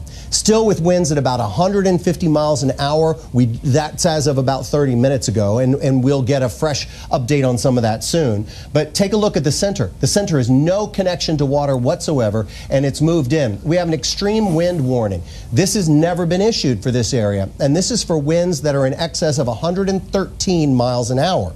And we'll see it. We've got it going on right now. And so if you guys still have signals, or you're watching us on mobile devices that will have signals even long after your TV doesn't have a signal in some cases, I want you to realize that this is going on. Inland areas in Florida all the way up to the Alabama and Georgia border, this area right here still has the potential of having that 100 to 113 mile per hour winds, and we think it will happen. That's wind damage that'll take the roof off of buildings. It'll ruin good, strong construction even. So you need to make sure that you're isolated and well put into the center of your home, away from any windows, because windows will go just like that. Now, we're looking at these wind speeds, and this model was run when our belief was this storm would be a Cat 2 or Cat 3. Once it made landfall, it would have diminished to that strength. So when you see these wind reports and we say that with this system, we think we'll have that 50 mile per hour wind in Albany, Georgia, it's likely to be higher. We think when that storm is right here, making the connection with Georgia, it'll be a 63 mile per hour wind gust at Tallahassee. It's likely to be higher. So because this storm has stayed together in a stronger fashion than we'd anticipated even watching it come on shore. So as it moves inland, look at all these storms. Atlanta, even a 24 mile per hour wind at 1 o'clock in the morning on Thursday, and in the middle of a complex of thunderstorms according to the model. I believe that'll verify, but I think your wind is going to be higher. So I kind of want everybody along the path here, from Macon to Augusta to Atlanta, to prepare for the fact that you got a hurricane in Georgia by the time we get into Wednesday night into Thursday, solidly in the landmass of Georgia. Then we want to talk to people in South Carolina and North Carolina as well, which is a very good idea that we've got Eva Pilgrim in that area in Charleston, because so much of this area is still not even at the recovery stage of what happened to them not long ago with Florence. Florence was a flooding storm. This is going to be a wind storm. But even with this wind continuing in those areas, we're still looking at 6 to 10 inches of additional rain on ground that's saturated in the Carolinas, on rivers that have dropped a little bit but are still running a little higher than they should be if it wasn't for that flooding in that area, and people haven't had a chance to repair anything much in that area. So it's a big problem all the way up until this storm leaves the coastline of Virginia, somewhere near Norfolk, by the time we get to late Thursday night into Friday. Storm surge. We saw some of the images from where Ginger was. Now, cameras are everything. So where are people? People have been in Apalachicola. We've seen images from there. Mexico Beach, we've seen images from there. Panama City, we've seen images from there. In this part that they call the Big Bend of Florida, where we were looking for potentially some of the highest water levels with storm surge, up to 14 feet all the way through here, we don't have cameras in here yet. Now, the good news is this is a lot of wild land. You've got the Apalachicola Forest. It's a park right there. So people, most of the people we're hoping got out of that area. But it'll be very interesting, David, to see as we watch the next few hours, certainly 6 hours from now, when people are able to get outside along the coastline and get into these areas, just how much water moved through. Because when we're talking about 9 to 14 feet, I'm 6 feet tall. So we're talking about so much more water than that, more than a story of water in some cases in areas at high tide. And then put the waves on top of that, David, because that's 6 to 14 feet, so that's twice your size. Yeah. Wow. Oh, yeah, exactly. And then put the waves on top of that, because that's just the surge of the water. That's the higher than normal water that's running with the storm. Because remember, the storm is pounding on the ocean all the time. It's exerting a downward force on the ocean, particularly at this category. So when you press water down, if you did that in your bathtub or in your sink, you'll see the water lift on the edge of the sink, and you'll see those waves run to the edge of the sink. And that's exactly what's happening with this storm, or happened with this storm while it was in water prior to landfall. All right. Wind, water, flooding, and tornadoes on top of it all. A lot to be concerned about here. I don't know if you got return where you are, Sam, but we have a piece of video of just the power of the wind alone. Let's have a quick look at that. Okay. You see it rip the roof right off that house, and that's presumably a fairly well-constructed house. These are very fierce winds. Just 2 miles an hour short of Category 5, is it? Well, yeah. I mean, basically, when they say in excess of 156 is when you get to a Category 5. 156 is that borderline area. This came in at 155. So that is devastating. Even secure buildings don't maintain their wall structure. They certainly don't maintain their roof structure very often when hit with a wind like that. And we don't mean gusts, because you're going to see gusts. People are going to measure gusts in this storm. Look at that. Look at that roof go. And presumably those people on the Florida coastline, presumably those people on the Florida coastline built with hurricanes in mind. As you get farther inland, as you've pointed out, the building codes aren't quite prepared for that, because they don't see this very often. Right, they never really face it. And though any building has to make code, you know, inspectors are out there to make sure that they have to make code. But buildings that were built prior to that retrofit, which was in the 50s, and there's lots of them in Florida. It was a popular time to build in the 50s in Florida. So there's lots of structures that haven't been updated. When you see the roof go in a building like this and it takes the wall with it, that's a good hurricane clip. That's a roof that is well clipped to the wall. But that wind was so powerful that when it got under the roof, it didn't break at the clip. It broke at the wall. Wow. And that's an incredible, powerful wind. And we're going to see winds very close to that in inland areas. And it's not going to be unusual for us when we go back and look at this to see wind gusts like 175. Wow. But that's a gust. The sustained winds here were 155. Sam Champion, thank you so much for your insights into this storm. As always, we're going to continue our coverage of this devastating Hurricane Michael by going now to the ABC affiliate in Tallahassee, Florida, WTXL.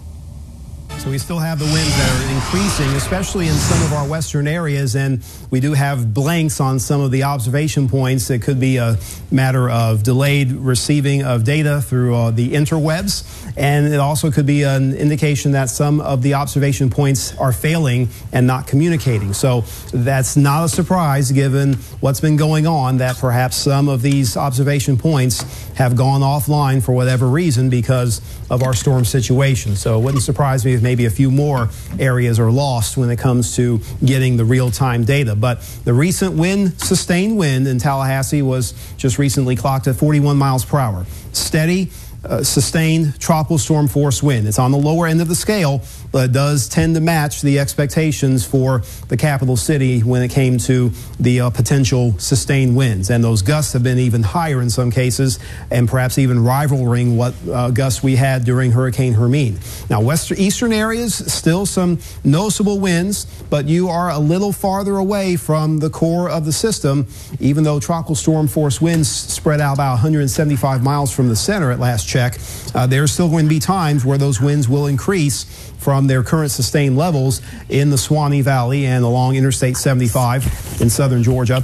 They will increase gradually, but you'll kind of be on the sidelines, especially from roughly Valdosta and Homerville south towards Live Oak, Perry, and Cross City, compared to the intense wind forces that have been occurring in the tri-state area. So even outside here in Midway, those winds have been blowing, and they've been ripping leaves off of the trees outside of our studio.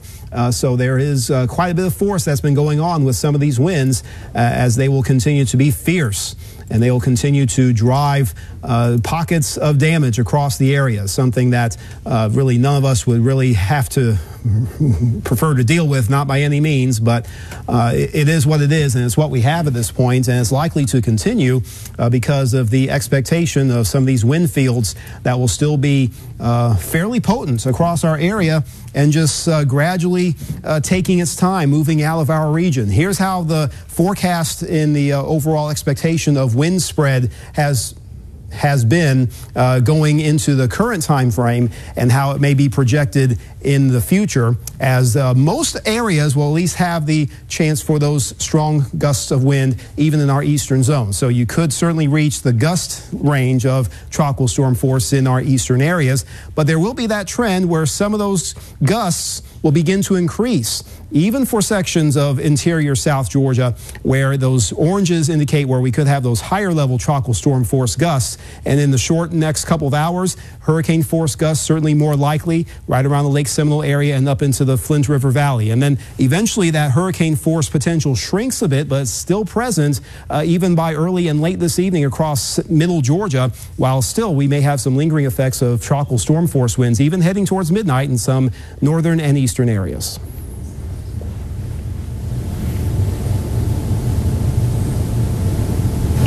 President Trump plans to visit areas affected by Hurricane Michael Sunday or Monday. Here is more on his plans. Fill in, like break down, kind of, so it doesn't look as... We want to get down there as soon as possible. At the same time, I don't want to go down where we're interfering with the people, first responders, the FEMA people. I want them to focus on the storm, not me. So we'll probably look to Sunday or Monday to go down. and meet with the governors, meet with everybody, and do what we have to do, like we did in North Carolina, South Carolina, where that worked out really well. Video just in. Yeah, you're seeing that new Panama City Beach construction building partially collapses in high winds from Hurricane Michael. And Hurricane Michael is projected to make landfall in Georgia in another 2 hours. Officials in Thomas County have already prepared for the worst. Damon Arnold. Here at the Thomas County Emergency Management Systems, you can see we're all bunkered down. All the windows are covered. That's just how serious the county is taking this storm, and they want community members to do the same. As of right now, Thomas County has one specific plan, and that's to spread the message of how serious Hurricane Michael will be. Several briefings have been held to stay current on Michael's timing and paths, and there's also a 6 p.m. curfew in place, and officials are very serious about enforcing it. No one is to be on the street unless it is an emergency, and Thomas County is going to be one of the... Amazing. And the coincidence of that, you know. Not having a good day. We're going to throw it to Renee Beninati, who is somewhere in Escambia County. Not exactly sure, but I am quite certain she will tell us. Renee, where are you? Bob, Sue, right now we are in Midway in Santa Rosa County, right on the bay side, where the rain isn't that bad, but the wind is another story. We've gotten a heavy, strong, just wind coming for a constant 30 minutes. Just to show you guys how strong this wind is, take a look at these docks. They have been absolutely destroyed. We're on the bay side, but with these huge waves, it actually looks like we're at the beach. Just to show you how strong this wind is. And if you take a look over here, if you follow me a little bit, you can see all of the debris that has come from these docks. Now, well, as we said before, ooh, hat just fell off. While the rain isn't that bad, we are still seeing a lot of wind. We are getting these huge waves. We're about 20 feet away from the shore, but we are still getting splashed. And we are continuing to be out here in Midway. We will continue to bring you guys the latest updates as they become available to us. Bob, Sue. Renee, thanks. Let's send it further east. We'll go down to Walton County now with Christina Leavenworth. We haven't heard from her in a little while. Christina, how are you faring? Hey, Bob, things have kind of settled down a little bit here, so we felt safe enough to come back to Miramar Beach. And you can still see that is an angry Gulf of Mexico out there. But the good news is, and I don't know if it's just because I've been around it all day, it looks a whole lot better to me now than it did this morning. And the winds are starting to die down. We're not seeing as much rain. We did a little bit of driving in the area. I've not seen any immediate damage. And of course, you don't always get those reports until people start to return back to their homes and really see what happened. But just in the area we've been in, we've not seen any major flooding. And again, we're in near Sandestin, Miramar Beach. So other parts of Walton County could be a totally different story. But it is good news here. I don't think that our hotel didn't lose power. Things are starting to return a little bit back to normal just because stuff is calming down. They still do have that curfew in effect, though, at this time. And the bridges remain closed at this time. We haven't had any word that any of that has been lifted. Bob and Sue? All right. Alan, just again, with the images that we have, can you kind of walk us through a timeline or a potential timeline for Northwest Florida? Yeah, well, basically, so what we've been seeing here is a surge coming up, obviously, as the storm was out over the Gulf. So we were seeing a rise in the water. Basically, it's pushing it all up toward the northern Gulf, you know, as we were heading through last night and this morning. And then you're looking at now the imagery, radar imagery of what is Michael, still a hurricane, right over right smack in the middle of the Florida Panhandle. So that making landfall, I guess, you know, a couple of hours ago. And so where you see Christina, where she was there in Walton County, she is seeing improving conditions and better weather as this thing is starting to do a little bit of weakening and really starting to move away from that area. And also, as it does spin counterclockwise, what they're getting there is as you look at this, to the left side, which is going to be to the west, you know, take the dot in the middle, which is your hurricane eye, and go on the left. Those are winds going to be out of the north. So that's going to hit the water, hit those bays, and actually kind of calm the surf down and make things a little flatter. There are your winds out of the extreme northwest Florida area, which are out of the north, running at, you know, really between 15 and 25 miles per hour, usually a little bit windier along the coast. The video on the right-hand side from Panama City Beach, and in that area where they took a direct hit, they were seeing the wind come out of different directions. Wind gusts ended up being really quite strong there for Walton and Okaloosa counties. And then on the other side of the storm, as you take it over toward Tallahassee in that zone, they're still seeing wind out of the south and some potential for some tropical storm force winds. Rainfall, it's heavy in some of those areas, but the rainfall amounts may not be as great as they sometimes can be with a tropical system like this. So you're checking out that system and that storm as it moved onshore. There you go, taking it through back through the morning hours and into this afternoon. Very heavy rain within that eye wall, but it is moving quickly. So most of the damage and the pictures we're going to be seeing here coming up through the next several hours and stuff, it's going to be from the storm surge, from those areas around Mexico Beach, where storm surge and wave action has basically just beat up those areas along the coast. That particular graphic there, rain vision, that's indicating where some of the heaviest of the rain fell. And as you look through some of those numbers, you're seeing some numbers, on the order of several inches as these numbers are kind of being clicked through. So several inches, yeah, as the storm continues to move, it's taking the rain with it. So it's not a prolonged rain freshwater event. This is going to be a wind damage and a storm surge story, and most of that is going to be really for that area around Mexico Beach, around Panama City, on down toward Apalachicola. When we get some crews down there, a lot of beautiful homes and big kind of vacation spots down there that have likely sustained some damage. The stronger that they're built, the more they can withstand it, and the higher up they are, more they can withstand that as well. But when you get that surge that's rolling on up into the area, we've already seen some pictures where that surge has come up basically to near the roof line of maybe a single-story home or building. Right now, the word is that the winds are still at 150 miles per hour with individual surface wind gauges, anemometers there on the ground. You're probably not going to quite pick up 150 mile per hour winds, I'd say. It doesn't matter if you're in that area right now, right in the middle of the Panhandle. It doesn't matter. It is blowing like crazy. It's blowing trees down. And then as we head into tonight, as you look at that forecast track there, that red dot right in the middle is where it's forecast to be, or around that area at 7 o'clock this evening, so in about 4 hours from now, with those winds going down to about 100 miles per hour. And then tomorrow morning, it is farther up into Georgia with winds of basically tropical storm force, 45 mile per hour winds, and it takes that tropical storm into the Carolinas. Now, that is a long time. I mean, look at that. I mean, you're looking at hundreds and hundreds of miles of this thing continuing to maintain that sort of intensity, going from, you don't usually have a hurricane hit the Gulf Coast and then consider it a tropical storm the very next day for North Carolina. Yeah. And consider that this can re-strengthen once it hits the Atlantic. I mean, this thing could be around for days more to come. Hopefully, most models, I think, have it going well out to the Atlantic and scooting out of harm's way.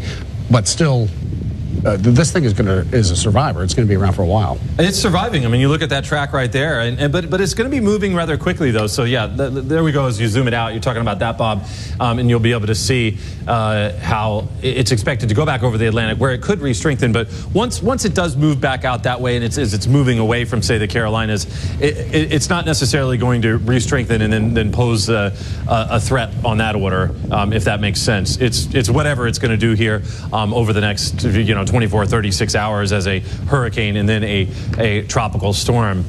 But yeah, that's holding together really an incredible eye. And you can see the rain still wrapping back up around Panama City, swinging back around that side, rolling through areas of Bay County, kind of touching that edge there of Walton County as well. So that's a strong north wind there for Walton and Okaloosa counties.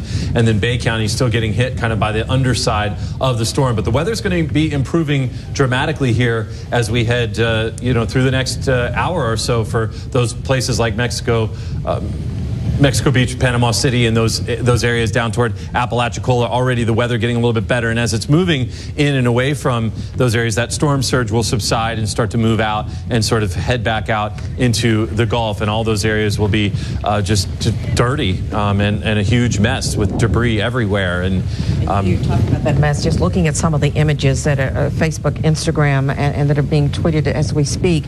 Mexico Beach. Here's one image. I mean, literally, you've got structures that are just nothing but splinters, and some very startling and stark images that many of us certainly remember seeing, but a long rebuilding process. And it really will be. Great opportunity to remind people that Governor Scott has already activated the Florida Disaster Fund.